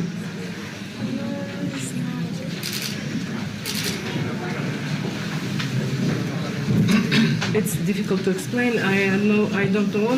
I only said that it's what I cannot explain. I cannot explain because I don't know myself. Thank you, Julia. Thank you. Thank you. Thank you. Happy Mother's Day. Thank you. Japan will take time to phase out Russian oil imports after agreeing on a ban with other group of 7 G7 nations to counter Moscow's invasion of Ukraine. The G7 nation committed to move in a timely and orderly fashion at an online meeting yesterday to put further pressure on President Vladimir Putin. Although members such as resource-poor Japan depend heavily on Russian fuel, the Ukraine crisis has heightened Japan's energy dependency on Russia as Tokyo has acted swiftly and in tandem with the G7 in instituting sanctions. The latest ban underlined a turn in Japan's policy. Japan has said it would be difficult to immediately cut off Russia's oil imports, which accounted for about 33 million barrels of Japan's overall import, or 4% for 2021. And in business news, Nigeria was unable to produce about 22.658 million barrels of crude oil valued at 1.22 trillion naira in the first quarter of 2022. This is due to its persistent inability to meet the crude oil production quota approved for the country by the Organization of Petroleum Exporting Countries. And analysis of data contained in various OPEC reports released in different months this year showed that Nigeria failed to meet its oil production quota in January, February, and March 2022. Figures obtained from OPEC show that the crude oil production quota approved by the Organization for Nigeria in January this year was 1.683 million barrels per day. OPEC also approved 1.701 million barrels per day and 1.718 million barrels per day for Nigeria in the months of February, March 2022. According to data contained in different reports on oil production approvals for its member, it is the highlight of OPEC's latest monthly oil market report for April 2022. It observed that Nigeria's crude oil production from secondary sources in January 2022 was 1.413 million barrels per day. This dropped to 1.378 million barrels per day in February and plunged further to 1.354 million barrels per day in March 2022. Based on the above figures, Nigeria's crude oil production fell short of OPEC's approved quota in January by 270,000 billion barrels daily. This implies that the country was unable to produce 8.37 million barrels to meet its approved target for the month.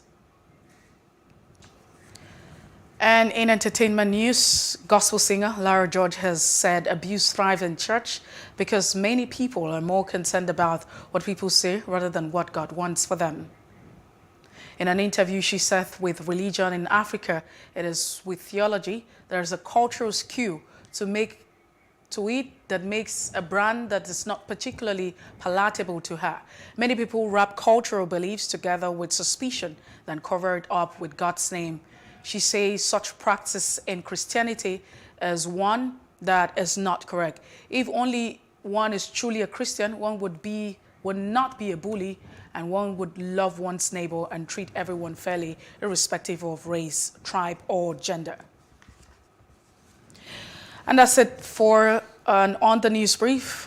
Thank you so much for being part of the news this morning. If you missed out on any part of it, it's all right to follow us on Facebook, Twitter, and Instagram, and do subscribe to our YouTube channel. It's at Plus TV Africa and Plus TV Africa Lifestyle. Many thanks for watching. I am Messi Bopo.